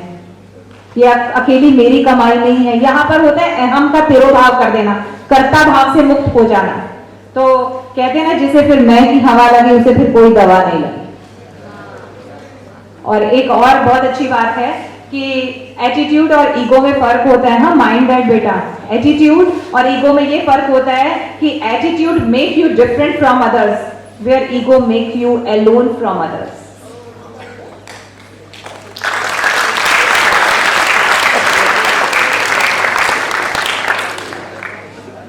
अच्छा, एक और पते की चीज है जो जीवन में बहुत जरूरी है। क्या कभी आपकी किसी ने आपको क्रिटिसाइज किया हो तो आपको बुरा लगता है? लगता है। अगर उसने सचमुच में कहा हो और आप हो तो कैसा लगता है? तो भी बुरा लगता है। तो सुनिएगा कि बड़े बड़े लोगों को कब बुरा नहीं लगता। और एक प्रसंग है कि एक बार एक इंटरव्यू, आपने शायद पढ़ा होगा, एक बार एक इंटरव्यू में नासिरुद्दीन शाह का नाम तो सुना है ना आपने? एक दिन एक इंटरव्यू लेने कोई व्यक्ति गया नासिरुद्दीन शाह के पास, तो उन्होंने कहा कि अमिताभ बच्चन का जो है ना, जो सार्थक सिनेमा यानी आर्ट सिनेमा है, उसमें कोई खास योगदान नहीं है, वो तो प्रोफेशनल अभिनेता है, विशुद्ध व्यावसायिक अभिनेता है। अब यही पत्रकार अमिताभ बच्चन के पास जाता है और वो उनसे कहते हैं कि आपको पता है नासिरुद्दीन शाह ने ये कहा है कि इस तरह से ये है। अब ये प्रसंग सच्चा है या गलत है मैं नहीं जानती, पर मैं इसमें से इसका सार लेती हूँ। हुआ या नहीं हुआ ये मुझे नहीं पता, लेकिन ये एक प्रसंग मेरे पास मुझे मिला, वो मैं आपके लिए लेकर आई हूँ, जिसमें वो ये कहते हैं। अब देखिए कैसे आपको ये प्रसंग बताएगा। अमिताभ बच्चन को जब ये बताया जाता है अमिताभ जी को कि भाई इस तरह से हुआ, तब वो ये कहते हैं कि नासिरुद्दीन शाह जैसा अंतर्राष्ट्रीय अभिनेता अगर कुछ कहता है तो मुझे आत्ममंथन करना चाहिए, प्रतिक्रिया नहीं देनी चाहिए। और फिर इसी तरह एक और छोटा सा इसी के साथ जुड़ा हुआ प्रसंग है कि एक बार किसी ने गुलजार, जो बहुत प्रसिद्ध गीतकार है, उनसे पूछा कि आप अपनी पसंद के भी 5 गीतकारों के नाम बताओ।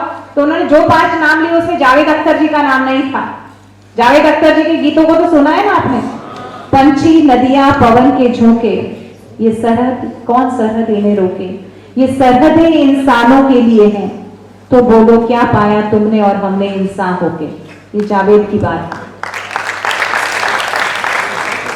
तो जावेद अख्तर जी को जब ये पता चला और पत्रकार ने जब ये कहा या उस व्यक्ति ने उनसे ये कहा कि तुम्हें तो टॉप लिस्ट में आप है ही नहीं, तो उन्होंने कहा कि गुलजार साहब की लिस्ट में आने के लिए इसका मतलब मुझे और मेहनत करनी पड़ेगी। This is the reaction, this is the good reaction कि आपको, और कबीर भी कहते हैं आप अपनी निंदा से कभी मत घबराना, और याद रखिएगा बात उन्हीं की होती है जिनमें कुछ बात होती है।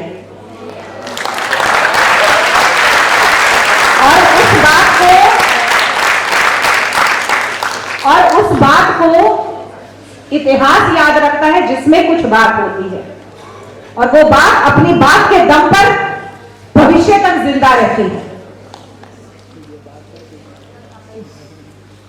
कबीर का दोहा फिर कहूंगी, वो ये कहते हैं निंदक नेड़े राखिए, कि जो आपकी निंदा करता है ना, बुराई करता है, क्यों जरूरी है? निंदक नेड़े राखिए आंगन कुटी चवाए, है ना, कि उसके आगे है कि बिन साबुन मैल को वो दूर करता है और निर्मल कर देता है हमें। मुझे भी दूसरी लाइन याद नहीं आ रही, लेकिन ये है कि निंदक नेड़े राखिए आंगन कुटी छवाए, कि अपने आंगन में जगह देकर उसका कुटिया बनाकर निंदक को रखना चाहिए, क्योंकि वो निंदक बिना साबुन पान के आपकी मैल दूर कर देता है। नहीं तो हम नहीं कहते कि हमारी कमियां दूर करो, तो बिना वैसे भी कमियां दूर करता है। तो जरूरी थे, और don't get upset without people, with people और सिचुएशन। कभी भी बेटा आप अपसेट मत होना लोगों के कारण या परिस्थितियों के कारण, क्योंकि both are powerless without your reactions. आप रिएक्ट ही नहीं करोगे ऐसी के लिए तो आपको वो पावरलेस है। तो डोंट गेट अपसेट, ये चीजें हैं। साहित्य संस्कार देता है, और संस्कार कैसे देता है? एक बार एक फर्स्ट फ्लोर का घर था, देखो, और कहते हैं ना, अच्छा इससे पहले ये बात आपसे शेयर करूं, एक बात और याद आ गई कि स्वामी विवेकानंद का नाम आप जानते हैं, वो मतलब युवाओं के को रिप्रेजेंट करते हैं। स्वामी विवेकानंद कहते हैं ना कि जब शिकागो में वो विश्व धर्म संसद हुई थी, जहां पर सैकड़ों देशों के प्रतिनिधि लोग आए थे अपने धर्म के बारे में बात करने, चर्चा विचारणा करने, तो उस समय गेरुआ वस्त्र पहने एक युवा व्यक्ति स्वामी विवेकानंद जब स्टेज पर आया था और उसने 5 शब्द बोले थे, brothers and sisters of America, और 2 मिनट तक, हाँ, sister and brothers of America, तो 2 मिनट तक कहते हैं तालियां बजती रही थी। ये प्रसंग आप और हम सब बहुत बार सुन चुके हैं, लेकिन क्यों बजी? सही बात है। और कुछ प्लीज जरा डीप थिंकिंग करके जवाब दीजिए, बिकॉज ये एक महत्वपूर्ण बात है। सिस्टर्स कहा बहुत है, बहुत सुंदर बात आपने कही, क्योंकि स्त्रियों को सम्मान देना भारत की संस्कृति है। बहुत अच्छा बेटा, वेरी गुड।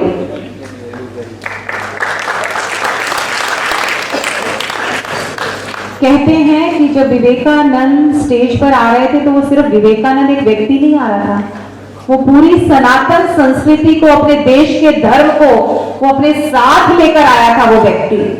और जब वो बोल रहा था तो सिर्फ विवेकानंद नहीं बोल रहा था, पूरा भारत उसमें से बोल रहा था। तो संस्कार जो है, हमेशा जब हम बोलते हैं तो हम अपने साथ बहुत सारी चीजों की बात करते हैं। टाइम हो जाए तो मुझे बता दीजिएगा, अभी शायद आधा घंटा और है ना।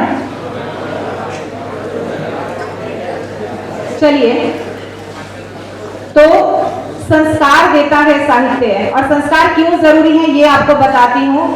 एक बार फर्स्ट फ्लोर पर एक मोटा सा व्यक्ति बादाम काजू खा रहा है, एक छोटा सा लड़का। देखिएगा कैसे संस्कार पीढ़ीगत चलते हैं, क्यों वैल्यूज जरूरी है, क्यों कल्चर जरूरी है, ये बताती है। तो एक छोटा सा लड़का वहां खड़ा था और उसको देख के जोर जोर से हंस रहा था, ताली बजा बजा के। उस व्यक्ति को लगा यार ये मुझे देखकर हंस क्यों रहा है, तो उसने थोड़े से बादाम काजू उसको भी दे दिए, सूखे मेवे। तो वो बच्चा बोलता है, फिर उससे पूछते हैं कि तुम मुझे देखकर क्यों हंस रहे हो? वो कह रहे हैं अंकल अंकल आप इतने मोटे हो और आप बस इतना वो खा रहे हो, मैं तो ये सोच रहा हूँ आप जब मर जाओगे तो आपको नीचे कौन उतारेगा? वो व्यक्ति इतना शॉक्ड होता है और वो ये कहता है कल तुम तुम्हारे पापा को बुला कर ला। तो उसके फादर आते हैं तो वो उससे बात करते हैं। उसने कहा कि देखो आपका बेटा है ना मुझे ये शब्द कह रहा था, तो ये क्या है इसका? तो उन्होंने अपने बेटे को डांटा कि इस तरह से बात नहीं करते, तेरे को ये सोचने की क्या जरूरत है, उठा के नीचे फेंक देंगे।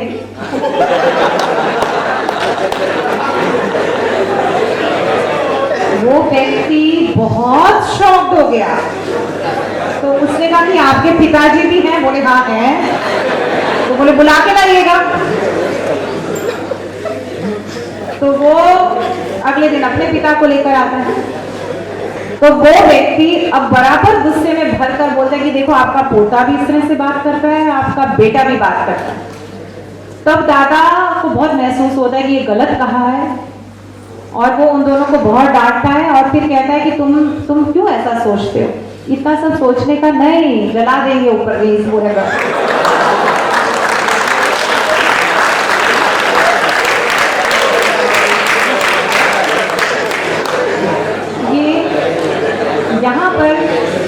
यहाँ पर रुकिएगा। यहाँ बात आती है कि परिवार कैसा है, परवरिश कैसी है, संस्कार कैसे हैं। क्यों लिटरेचर वैल्यूज को रेफर करता है, क्यों लिटरेचर वैल्यू की तरफदारी करता है। आप सोचिएगा कि कितनी कितनी क्या बताती है ये चीजें। ऐसे नहीं कहा जाता कि खानदानियत देखनी चाहिए, इसलिए कहा जाता है। तो ये चीजें हैं जो आपको हंसा भी रही हैं, आपको बता भी रही है। आपको लगता है कि जीवन क्यों खूबसूरत है? मैंने अपनी लेक्चर के शुरुआत में आपसे कहा कि जिंदगी बहुत खूबसूरत है। अकेले अकेले खूबसूरत है? नहीं। जब आपके पास आपके आंसू पोंछने वाला कोई ना हो, आपकी खुशियों को बांटने वाला कोई ना हो, तो ऐसी बेमानी जिंदगी का मतलब क्या है? जिंदगी खूबसूरत है क्योंकि हमारे पास रिश्ते खूबसूरत हैं। रिश्तों की खूबसूरती को बरकरार रखना हमारा काम है। और तकलीफ ये है कि तने सु आपियो मने सु आपियो, आमज पति गया वधु। कभी भी भौतिक चीजों का आदान प्रदान रिश्तों को खाद पानी जल नहीं दे सकता। एक छोटी सी लड़की, उसके पापा का बर्थडे, उसने अपने पापा के बर्थडे के लिए ना एक बहुत प्यारा सा गिफ्ट पैक किया। बच्चे करते हैं कि नहीं करते हैं? करते हैं। पापा काम से घर पे आते हैं और बेटी बड़े खुश होकर उनकी टांगों से लिपट जाती है, छोटी सी गुड़िया, छोटी सी बिटिया, और कहती है कि पापा पापा हैप्पी बर्थडे। बोलते थैंक यू बेटा। पापा देखो मैंने ना आपके लिए गिफ्ट पैक किया है। बोलते वाह, मेरे बेटे ने, मेरे बच्ची ने मेरे लिए गिफ्ट पैक किया है। तो वो गिफ्ट का एक डब्बा लाती है, ब्यूटीफुली रैप्ड, बहुत सुंदर ढंग से उसकी पैकिंग होती है। तो पिता बड़े खुश हो जाते हैं और वो उस गिफ्ट रैप को बड़े ध्यान से खोलते हैं। तो उसमें से एक और छोटा सा बॉक्स ब्यूटीफुली रैप्ड उनको मिलता है। थोड़ा कम खुश होते हैं, फिर खोलते हैं तो उसमें से एक और डब्बा, एक और डब्बी और एक और डब्बी छोटी सी निकलती। अब वो डब्बी को वो खोलते हैं तो उस डब्बी को खोल के देखते हैं बिल्कुल खाली है। और पिता का गुस्सा उस डब्बी को देख के 7वें आसमान से तक पहुंच जाता है कि मुझे ये मजाक अच्छा नहीं लगा, तुमने ऐसा मेरे साथ क्यों किया। उस छोटी बच्ची ने रोने लग गई और रोते रोते ये बोली कि पापा आपको उसमें मेरी lots of kisses, lots of hugs नहीं दिखे? क्या सिर्फ किसी चीज का होना ही या देना ही प्यार दर्शाता है? और कभी कोई कुछ ना दे ना बेटा, अगर सिर पे प्यार भरा हाथ रख दे या कंधे पे हाथ थपथपा दे, तो समझ लेना कि तुम्हें भगवान मिल गया है।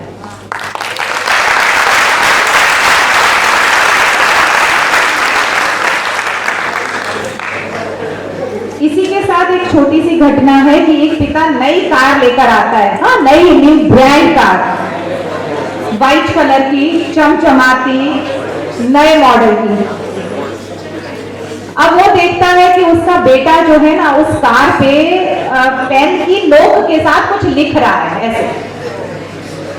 उसे बहुत गुस्सा आता है और वो इतनी जोर से उसको थप्पड़ लगाता है कि उसके कान में से खून निकलने लगता है और वो उसको हॉस्पिटल लेके जाना पड़ता है। और उसको कहीं ना कहीं अफसोस भी होता है कि भाई मुझसे गलत हो गया, क्रोध के आवेश में मैं ये क्या कर बैठा, है ना। तो खैर अब क्या हो सकता है, जो चीज हो गई है फिर उसको आप कैसे रिवर्स लोगे। इसलिए कहते हैं कि थिंक बिफोर यू स्पीक, और करने से पहले सोचिए। तो बेटा घर पे आता है और थोड़े दिन हो जाते हैं, सब नॉर्मल हो जाता है। सॉरी कहता है बेटे को, लेकिन वो सॉरी थी सिर्फ, वो एक शब्द था जिसमें थोड़े बहुत भाव थे, बहुत ज्यादा नहीं। अब ऑफिस जाता है, 2-3 दिन बाद सब नॉर्मल हो जाता है, तो फिर उसका ध्यान जाता है कि कार को क्या हुआ, डैमेज हो गई है ना, जरा देख लो। और उस कार को डैमेज देखकर वो फूट फूट के रोता है, दिल भर भर के रोता है। कार डैमेज हो गई है इसलिए नहीं रोता, उसकी तो बात हो चुकी है, उसका दुख तो वो मना चुका है। उस कार पे ये लिखा होता है, आई लव यू पापा।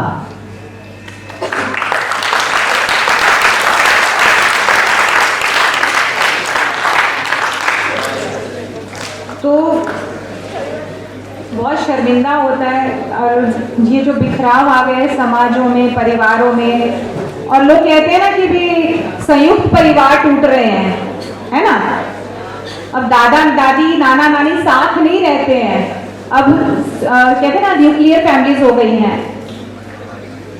और अब ये चीजें बच्चों के नसीब में नहीं है कि वो लोरियां सुन सकें या कहानियां सुन सकें। यकीन मानिएगा ये चीजें बहुत इंपॉर्टेंट होती हैं। बचपन जो है ना, और वो भी बड़ों के साए में बीतना, ये बहुत बड़ी बात होती है। मुझको यकीन है जो भी दादी कहती थी सच कहती थी। मुझको यकीन है कि जो भी दादी कहती थी सच कहती थी। वो मेरे बचपन के दिन थे जब चांद पे परियां रहती थी।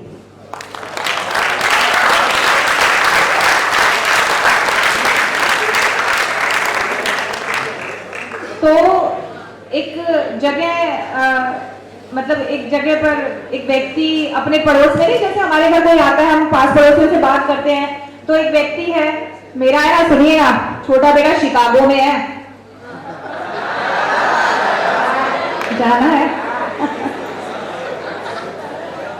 मेरा बड़ा बेटा और उसकी पत्नी जो है वो टोरंटो में है। मेरी बड़ी बेटी और जमाई सेंट लुइस में है। बाग में मिलते हैं ना, गार्डन में मिलते हैं, ऐसे लोग एक दूसरे से जान पहचान होती है, बातचीत करते हैं ना। और पूछने वाले व्यक्ति ने कहा, यार आप तो बहुत लकी है, यू आर सो लकी, लेकिन आप कहाँ हैं? तो उसने कहा मैं वृद्धाश्रम में हूं। इन हकीकतों से हम गुजर रहे हैं। संभालिएगा अपनी विरासतों को, अपने बुजुर्गों को, अपने दादा दादी को, अपने नाना नानी को, और उन्हें पूरी रिस्पेक्ट दीजिएगा। लिटरेचर इन सब से बहुत भरा पड़ा है, इन बातों से, इन प्रसंगों से, इन कहानियों से। और ये कहानियां जो है ना वो जीवन की हैं, ये बनाई हुई नहीं है। शायद पात्र काल्पनिक हो सकते हैं, लेकिन हकीकत है, सत्य है। और मैंने शुरुआत में कहा था कि साहित्य सत्यम, शिवम और सुंदरम, इनको लेकर चलता है। अभी कहीं पढ़ा था कि उम्र में तलाशी ली तो जेब से कुछ लम्हे बरामद हुए। उम्र में तलाशी ली तो जेब से कुछ लम्हे बरामद हुए। कुछ नम से थे, कुछ गम के थे, कुछ टूटे फूटे। और जो सही सलामत निकले वो बचपन के थे।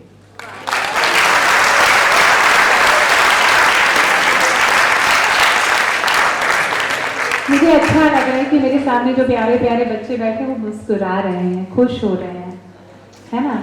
और कहते हैं ना, मुस्कुराना दिल की अमीरी की निशानी है।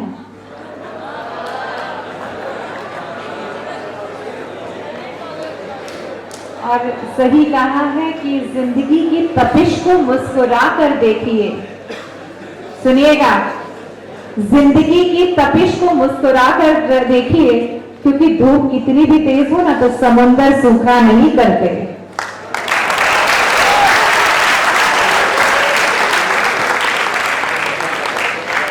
मेरा साहित्य, मेरी कविताएं आपके दिलों को छू जाएं, ये मेरे लिए बहुत बड़ा इनाम है। इसी के साथ एक कविता है कि तुम मुस्कुरा देना। सुनिएगा कि सुबह की शबनम आंख में भर जाए तब भी तुम मुस्कुरा देना। सुबह भी कभी कभी ऐसा हो जाता है ना, हम परेशान होते हैं। मैंने उसी के साथ शबनम यानी ओस, उसको सिंबॉलिक लिया है कि सुबह की शबनम जब आंख में भर जाए तब भी तुम मुस्कुरा देना। तपती हुई दोपहर अगर बेचैन कर जाए ना तब भी तुम मुस्कुरा देना। ये सुरमई शाम अगर बादल से मुकर जाए तब भी तुम मुस्कुरा देना। यादों की सर्द रात सीने में ठहर जाए तब भी तुम मुस्कुरा देना।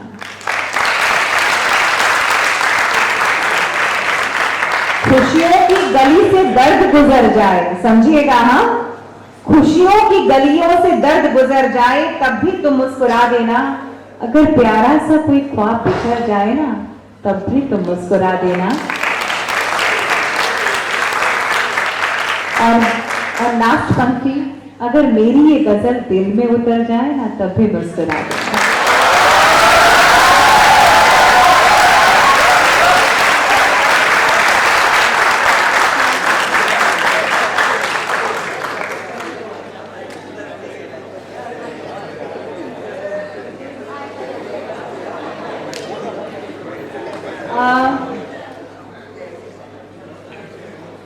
पॉजिटिव होना कितना अच्छा है। थोड़ा बहुत जोर से बोलिएगा, पता चले। यस, अब देखिएगा, ध्यान से सुनिएगा, जो बात मैं आपको कह रही हूँ ना, बहुत ध्यान से सुनिएगा।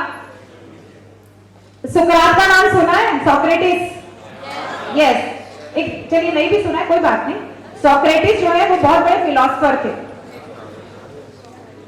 छोटा सा प्रसंग है, गार्डन में बैठे हुए थे अपने शिष्यों के साथ। उनकी बातचीत का ढंग ही ऐसा था कि वो सवाल जवाब के रूप में उनके शिष्य सवाल करते थे और वो जवाब देते थे। उसी तरह से वो अपनी बात कहते थे, अपने विचार कहते थे।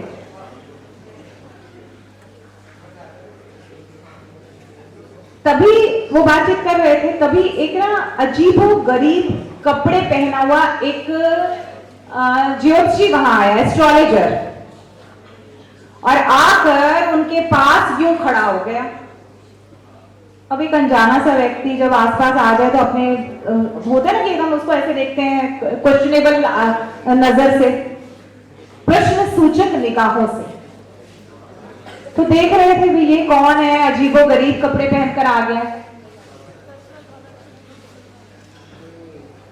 चलिए, तो और फिर उसने कहना शुरू किया कि मेरे पास वो ताकत है, वो हुनर है, वो विद्या है कि मैं किसी का भी चेहरा देकर उसकी सारी कैरेक्टरिस्टिक्स बता सकता हूं। कौन सुनना चाहेगा अपनी कैरेक्टरिस्टिक्स? सबने सुकरात को देखा। सुकरात ने कहा, इट्स ओके, ठीक है, आप मेरे बारे में बताइए। उसने थोड़ी देर गौर करते हुए सुकरात के चेहरे को देखा और चुप हो गया। तो सुकरात ने कहा, नहीं नहीं, बताओ बताओ, कोई बात नहीं, बताओ, I want to listen, I am ready, I am ready. तो उसने कहा कि देखो, तुम्हारा चेहरे की जो बनावट है ना, जो शेप है ना, वो बताती है तुम बहुत सनकी हो। ठीक है, यार तुम्हारी ये जो आंखों के बीच में ऐसी सिकुड़न पड़ी है ना, इससे पता चलता है तुम बड़े लोभी हो, लालची हो। और तुम्हारी ये जो चेन है ना ठोडी, ये चढ़ी हुई है ऐसे, और ये बताती है कि तुम बहुत स्वार्थी हो। ऐसी 5-6 नकारात्मक बातें सुकरात के विषय में बताता है। बीच में शिष्य उठ जाते हैं कि भाई तुम जहां से जाओ ना, तुम हमारे गुरु के बारे में ऐसा क्यों कह रहे हो। तो सुकरात उन्हें कहते हैं कि तुम बैठो, कोई बात नहीं, उसे बोल लेना, कोई बात नहीं, इसमें क्या होगा।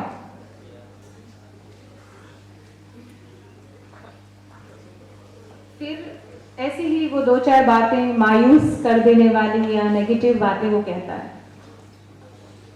सुकरात पूरी बात बहुत ध्यान से सुनते हैं। सनकी कहा, पागल कहा, लोभी कहा, स्वार्थी कहा, मतलबी कहा, और तुम किसी की नहीं सुनते हो, है ना, इस तरह से कहा। चल सुकरात जब वो अपनी बात कह बैठा तो सुकरात ने कहा कि बहुत बहुत धन्यवाद, और उससे बहुत सारा इनाम देकर, यथोचित इनाम, बहुत सारा तो नहीं, ठीक ठीक देकर उसे विदा किया। वो वहां से चला गया। अब शिष्यों ने सुकरात से पूछा कि गुरुजी, हमें ये समझ नहीं आ रहा, वो व्यक्ति आपके बारे में इतनी बुरी बातें बोल रहा था, है ना, और आपको फिर भी बुरा नहीं लगा है, और आप उसे इनाम देकर भेज रहे हैं। ठीक है। सुकरात ने कहा कि बेटा तुम ध्यान से सुनना मेरी बात, उसने जो कुछ भी कहा ना मेरे बारे में वो सच है।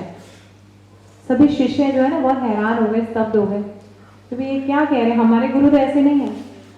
कहते नहीं नहीं गुरुजी, आप ऐसे नहीं हो, सच में मानो आप ऐसे नहीं हो, आप क्यों ऐसा एक्सेप्ट कर रहे हो, क्यों स्वीकार कर रहे हो इस बात को, क्यों आप हाँ बोल रहे हो। बोले नहीं मैं ऐसा हूं। लेकिन वो व्यक्ति एक बात बताना भूल गया।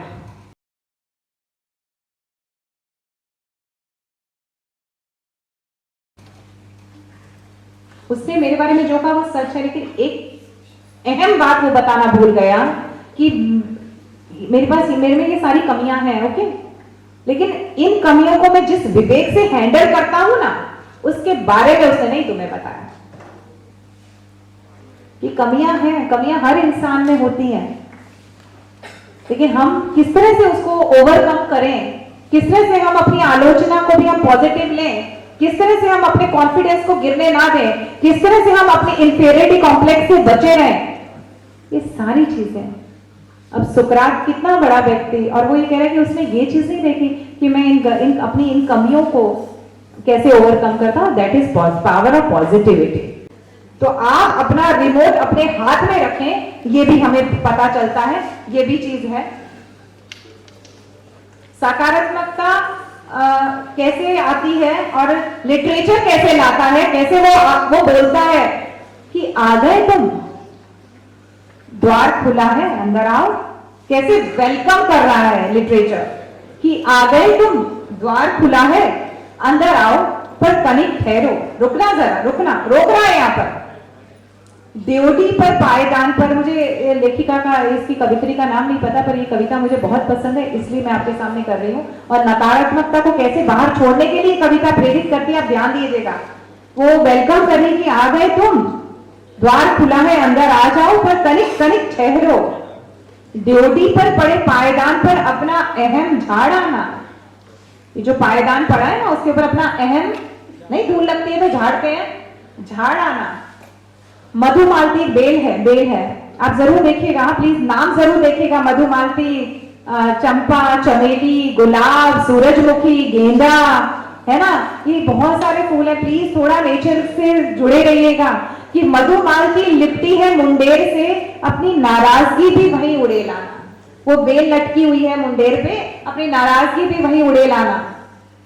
अपनी व्यस्त तुलसी के क्यारे पर मन की चटकन चढ़ाना। बाहर तुलसी का क्यारा पड़ा है, देखो कल्चर भी दिख रही है, हम लोग तुलसी की पूजा करते हैं। तुलसी का के क्यारे में मन की चटकन चढ़ाना, मन में जो भी शोभ है, दुख है, तकलीफ है ना, वह तुलसी के पास रख के आ जाना, अंदर मत लाना, घर के अंदर मत लाना। सोचो घर को मंदिर क्यों कहते हैं, यहां पर ये बात हो रही है, ध्यान रखिएगा। अपनी व्यस्तताएं बाहर खोटी पर ही टांग आना। तुम कितने भी बिजी हो, पर घर के लोगों को समय देना। जूतों संग हर नकारात्मकता उतार आना। ये तो कोविड में कहा गया था जूते बाहर रखो, है ना, लेकिन हमारी कल्चर तो कब से कहती है जूतों संग नकारात्मकता उतार आना, बाहर खेलते बच्चों से थोड़ी शरारत मांग लाना। वो गुलाब के गमले में मुस्कान लगी है, तोड़कर पहन आना। वो गुलाब के गमले पर मुस्कान लगी है, तो तोड़कर पहन आना। लाओ मुझे अपनी उलझने थमा दो, लाओ मुझे अपनी उलझने थमा दो, तुम्हारी थकान पर मनोहार का पंखा झुला दो। देखो शाम बिछाई है मैंने, सूरज क्षितिज पर बांधा है, लाली खिड़की है लब पर, प्रेम और विश्वास की मध्यम आंच पर चाय चढ़ाई है, घूंट घूंट पीना। जाके पीना। सुनो, इतना भी मुश्किल नहीं है खुश रहकर जीना, इतना भी मुश्किल नहीं है।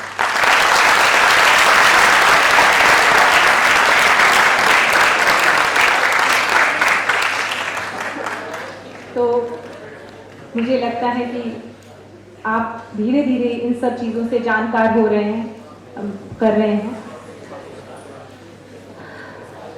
आप बच्चों के लिए है, अपनी ही है, मेरी अपनी ही रचना है कि लिटरेचर या पोइट्री कैसे आपको जीने का हुनर देती हैं, जीने का कौशल देती हैं, जीने की राह दिखाती हैं। मैंने लिखा है कि कहां मान लेना अच्छा है सही, मगर कहां मान लेना अच्छा सही, मगर हां के साथ ना कहना भी आना चाहिए।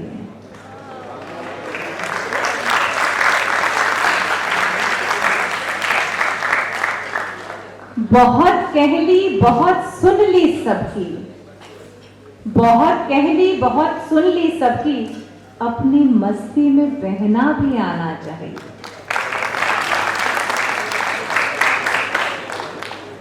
दिल का दिल से मिलना जरूरी तो है, मगर दिल का दिल से मिलना जरूरी तो है, मगर दिल का दर्द भी सहना आना चाहिए। माय डियर,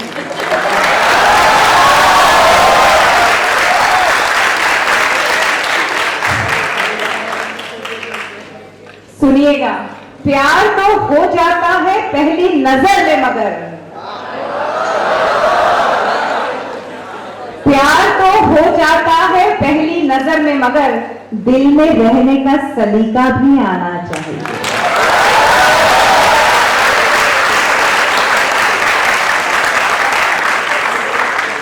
सच बोलने में वैसे हर्ष तो कुछ नहीं, मगर ये जो दो पंक्तियां मैंने लिखी है ना, ये मुझे कृष्ण भगवान के संवाद से याद आई थी, क्योंकि कृष्ण भगवान ने कहा था कि सत्य तो है लेकिन उचित नहीं है। सत्य और औचित्य दोनों को साथ लेकर चलना। इसलिए मैंने भी लिखा कि सच बोलने में वैसे हर्ष तो कुछ नहीं, मगर सच बोलने का सही तरीका भी आना चाहिए।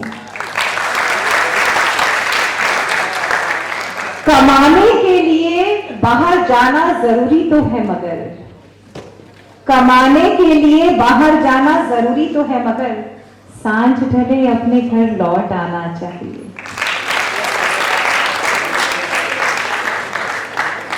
कोई भी चीज हो ना बेटा, उसको बहुत अपने दिल को चोट मत लगने देना। देखिए, मत कुरेदिए बहुत, इसे नासूर बन जाएगा। नासूर जो जख्म कभी नहीं बनता, उसे नासूर कहते हैं। मत कुरेदिए बहुत, इसे नासूर बन जाएगा। वक्त रहते यादों का जख्म भर जाना चाहिए। इंसान हो भूल करने की मनाही कहां है, इंसान हो भूल करने की मनाही कहां है, दूसरों की भूलें भी माफ करना आना चाहिए।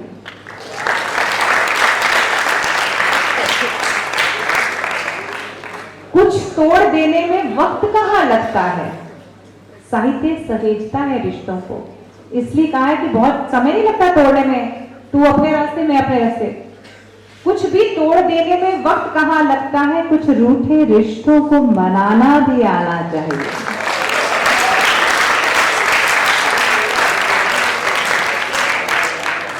अपना अपना तो सभी कर लेते हैं, मगर हर कोई अपना काम तो कर ही लेता है ना।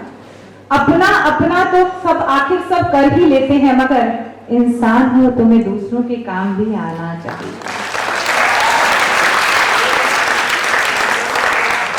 समाधान के लिए समझौता तो ठीक है मगर बराबर एडजस्टमेंट जरूर रखिएगा, सब कुछ रखिएगा।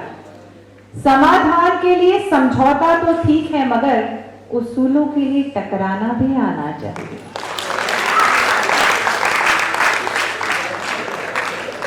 सपनों को हकीकत बनाना नामुमकिन तो नहीं मगर सपनों को हकीकत बनाना नामुमकिन तो नहीं मगर सपनों को दिल में बसाना भी आना चाहिए। और मुझे लगता है कि इन सब बातों से मैं आप तक जो पहुंचाना चाहती थी, जो वैल्यूज और जो बातें आप तक मैं लाना चाहती थी, मैं ला पाई। मैम समय है या मुझे बताइएगा।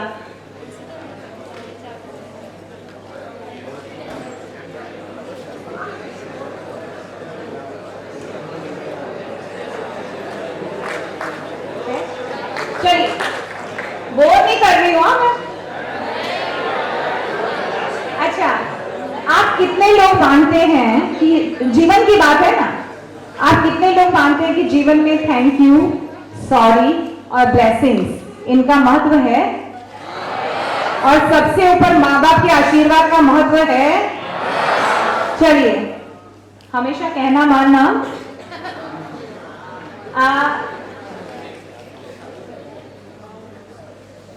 एक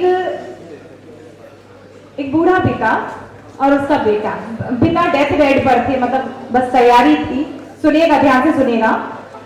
एक बूढ़ा पिता अपने अंतिम क्षणों में अपने बेटे को पास बुलाता है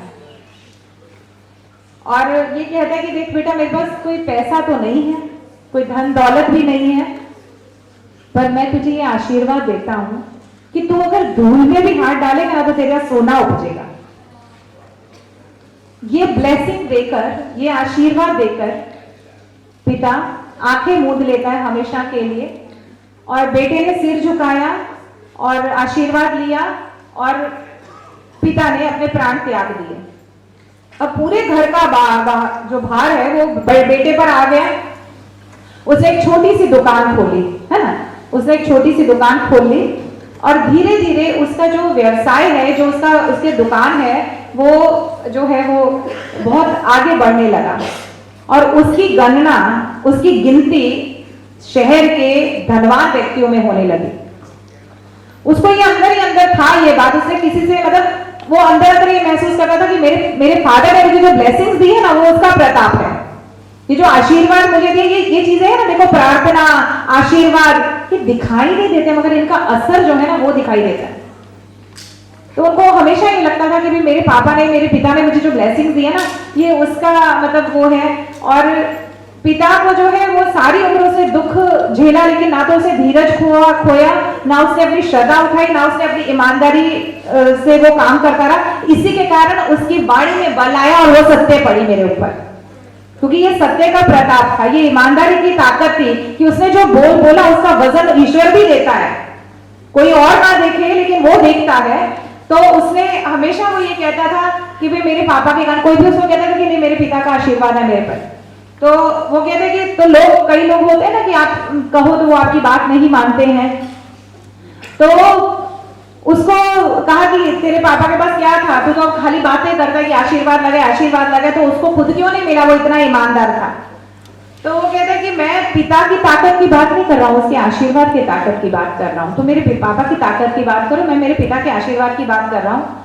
तो जब देखो, मतलब अपने पिता के आशीर्वाद के गुण गाता रहता था और उसका जो व्यापार था वो सिर्फ शहर तक नहीं बल्कि दूसरे देशों में भी वो उसका एक्सपोर्ट इंपोर्ट करने लगा। फिर एक बार लगा कि भाई मैंने हमेशा लाभ ही कमाया, मेरे को मुनाफा ही हुआ है, हमेशा प्रॉफिट हुआ है, तो चलो ना इस बार एक व्यवसाय ऐसा करता हूं कि भाई मेरे को नुकसान जाए। तो उसने एक बार अपने मित्र को बोला कि यार मेरे को ऐसा भी कोई धंधा बता दे कि जिसमें मैंने इतना लाभ कमाया कि मेरे को ऐसा लगता है कि नुकसान उठाने का भी मैं ये अनुभव भी ले लूं। तो उसके मित्र को लगता है इसका दिमाग खराब हो गया, इसका अहम ज्यादा हो गया। तो बोलता ठीक है मैं तेरे को बताता हूँ। तो बोलता बता। तो एक देश का नाम बताता है कि तू वहां जाकर लौंग बेच गया। लविंग जे मैंने क्या है ना, क्लोथ्स, लौंग। तो वो उसको बोलते हैं कि उस देश में जा जहाँ पैदा होते हैं, तो यहाँ से ले जा, यहाँ तो 4 गुना कीमत पे मिलेंगे, और जहाँ से स्वाभाविक है जहाँ पर जो फसल पैदा होती है वहां सस्ती होती है और दूसरी जगह जाने पर वो महंगी हो जाती है। तो उसने कहा कि ठीक है, तो ये लॉन्ग है ना, उस देश में जाकर बेच जा, तो तेरे को 100% नुकसान होगा। चलो, उसको लगा कि हाँ ये सही बात है, तो वो लॉन्ग लेता है और वो ऐसे रेगिस्तानी इलाके में जाता है और वहां पर जाकर जो है वो लॉन्ग देने जाता है। तो जैसे ही वो जाता है तो वो उतरता है वहां पर, तो देखते हैं कि वो वहां का जो सुल्तान है वो बहुत सारे लोगों के साथ चला है, उसके बहुत सारे पीछे सैनिक थे, उसके नौकर चाकर थे, सब आ रहे थे। तो जैसे ही उतरता है तो इसकी प्रसिद्धि बहुत होती है, क्योंकि ये बहुत बड़ा व्यापारी है, इसकी प्रसिद्धि दूर दूर के देशों में है, तो ये अपना नाम बताता है, तो वो बहुत इसको वेलकम करता है।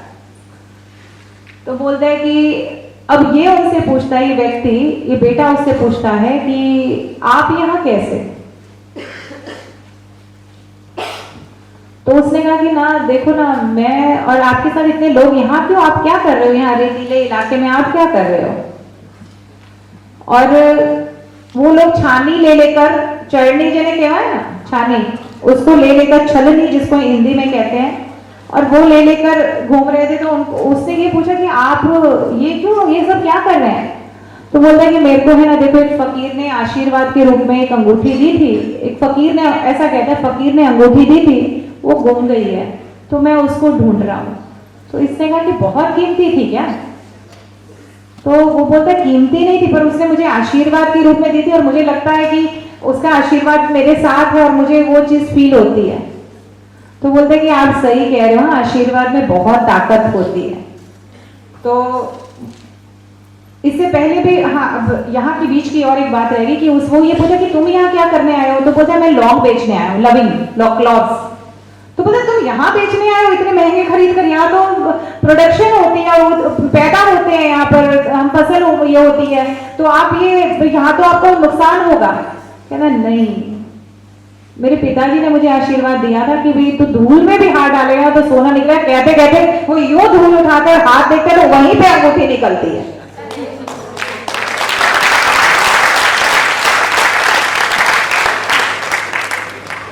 तो यहाँ पर उसको फिर लगता है कि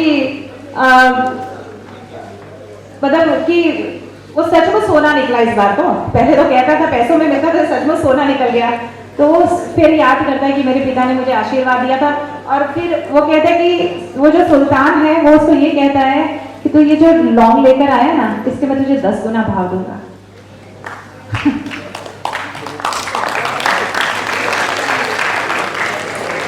तो कहते हैं ना कि माँ बाप की सेवा या माँ बाप के आशीर्वाद से बड़ी कोई धन संपत्ति नहीं है। और कहते हैं कि बच्चे के मन को जानने वाली माँ होती है, लेकिन बच्चे के भविष्य को जानने वाला पिता होता है। तो मुझे लगता है कि ये चीजें आपको बहुत एनरिच करेंगी और आपको आगे बढ़ाएंगी आपकी लाइफ में। और कभी निराश मत होना। हम आए दिन समाचार पत्रों में खबरें पढ़ते हैं कि असफलता से निराश होकर फला व्यक्ति ने जान दे दी या ये दे दी। पर क्यों? क्या जिंदगी इतनी कमतर है? क्या जिंदगी की कीमत इतनी कम है कि एक छोटी सी निष्फलता इसे खत्म करने पर मजबूर कर देती है? एक घर में 5 दिए जल रहे थे। कितने? 5। एक दिया कहता है कि वो जल रहा होगा और कहता है कि भाई मेरी कोई कदर नहीं है इस घर में, तो मैं बुझ जाता हूं। और ऐसा कहकर वो बुझ गया। उसने खुद को व्यर्थ समझा और बुझ गया। जानते हो वो दिया था उत्साह का, एंथुजियाज्म का। जो दूसरा दिया जल रहा था, 5 दिए रो में थे, बराबर। जो दूसरा जल रहा था वो कहता है कि मैं भी बुझ जाता हूं। जो शांति का प्रतीक था वो कह रहा है कि मैं रोज रोशनी दे रहा हूं, फिर भी लोग हिंसा कर रहे हैं, मारपीट कर रहे हैं, है ना, द्वेष फैल रहा है, तो मेरी कोई जरूरत नहीं, मेरी कोई कदर नहीं है। तो शांति का दिया भी बुझ जाता है। उत्साह और शांति का दिया बुझ गया। उसके बाद तीसरा दिया जो हिम्मत का था, वो अपनी हिम्मत खो बैठा और वो भी बुझ गया। और उसने कहा कि जब ये तो बुझ गया, मैं भी बुझ जाता हूँ, अब क्या मतलब है, वो हिम्मत का दिया भी बुझ गया। अब जब उत्साह गया, शांति गई, हिम्मत गई, तो स्वाभाविक है कि समृद्धि उस घर में कहाँ ठहरेगी। तो समृद्धि नाम का, एनरिच नाम का जो दिया था वो भी बुझ गया। अब ये 4 दिए बुझ गए, है ना, 5वां जल रहा था। और 5वां जो था, वो एक लड़का आया, वो कहता मैं तो नहीं बुझता, वो जल रहा था तो नहीं बुझेगा ना, स्वाभाविक है। तो 5वां जब आया तो उसने देखा, एक लड़का जब आया तो उसने देखा कि 4 दिए बुझ गए, मगर वो उनके बुझने से निराश नहीं हुआ, लेकिन जो एक दिया जल रहा था उसको देखकर वो बहुत खुश हो गया। उसने कैंडल उठाई, मोमबत्ती उठाई और बाकी 4 को जला दिया, क्योंकि वो दिया उम्मीद का था। पेपर थोड़ी भी दो, ठीक है। और कहते हैं ना कि उम्मीदों को बुझने मत दीजिएगा, ना उम्मीद होकर भी जीना क्या जीना है, उम्मीदों से भरे रहिएगा। बहुत सारी चीजें हैं और बच्चियों के लिए कुछ नहीं कहा ना, बेटियां भी हैं, और यहां पर बेटियों के लिए कहूंगी कि बुलंद रहना, हिम्मत से भरकर रहना, मजबूत रहना, और तुम जो चाहो वो करना। स्त्री सशक्तिकरण की बात भी साहित्य करता है, और सशक्तिकरण क्या है, जब आप अपने फैसले खुद ले सको ना, तो तब समझ लेना तुम सशक्त हो। जब तुम्हें विकल्प मिलेगी, यही तुम्हें करना है, ऐसा नहीं तुम्हें क्या करना है चुन लो, जब तुम्हें विकल्प मिलने लगे तब तुम समझ लेना तुम सशक्त हो। जब तुम स्वतंत्र होकर सांस ले सको तब समझ लेना तुम सशक्त हो।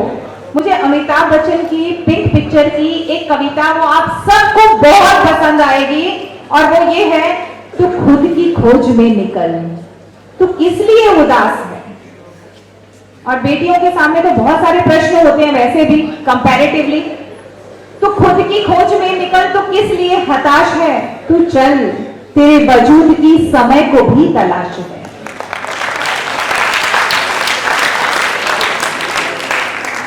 जो तुझसे लिपटी बेड़ियां, समझना इनको अस्त्र तू, जो तुझसे लिपटी बेड़ियां, समझना इनको अस्त्र तू, ये बेड़ियां पिघाल ले, बना ले इनको शस्त्र तू। तू खुद की खोज में निकल, तू किस लिए उदास है, तू चल, तेरे वजूद की समय को भी तलाश है। चरित्र जब पवित्र है तो क्यों है ये दशा तेरी, चरित्र जब पवित्र है तो क्यों है ये दशा तेरी, ये पापियों को हक नहीं कि ले वो परीक्षा तेरी। तू खुद की खोज में निकल, तू किस लिए उदास है, तू चल, तेरे वजूद की समय को भी तलाश है। जला के भस्म कर उसे जो क्रूरता का जाल है, जला के भस्म कर उसे जो क्रूरता का जाल है, तू आरती के लौ नहीं, तू क्रोध की मशाल है। तू खुद की खोज में निकल, तू किस लिए उदास है। चुनर उड़ा के ध्वज बना के गगन भी कंपाएगा, चुनर उठा के ध्वज बना के गगन भी कंपाएगा, अगर तेरी चुनर गिरी तो एक भूकंप आएगा।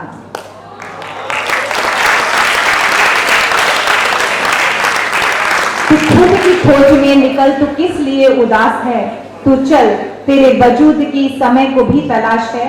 और मुझे लगता है कि साहित्य तो मूसलाधार बरस रहा है, आपको भीगना है तो भीगिए, रूखे सूखे लौटिएगा नहीं। साहित्य राम जैसा है, जो अहिल्या बनी, पत्थर बनी अहिल्या के स्पर्श से उसका उद्धार कर सकता है। आप प्लीज, साहित्य बहुत कुछ देना चाहता है, मगर आप में प्यास होना लाजमी है। मैं प्रार्थना करती हूँ कि आप पे वो प्यास जगे और सारी पुस्तकालय, सारी लाइब्रेरियां आबाद हो जाएं और आप साहित्य के मर्म को समझें और आप एक बहुत अच्छे नागरिक बनकर उभरें। मुझे यहाँ वक्तव्य देने के लिए बुलाया, मैं आप सबका, जावेरी सर का, पंचाल सर का, सभी फैकल्टी मेंबर्स का और सभी विद्यार्थियों का दिल से आभार व्यक्त करती हूँ। बहुत बहुत धन्यवाद।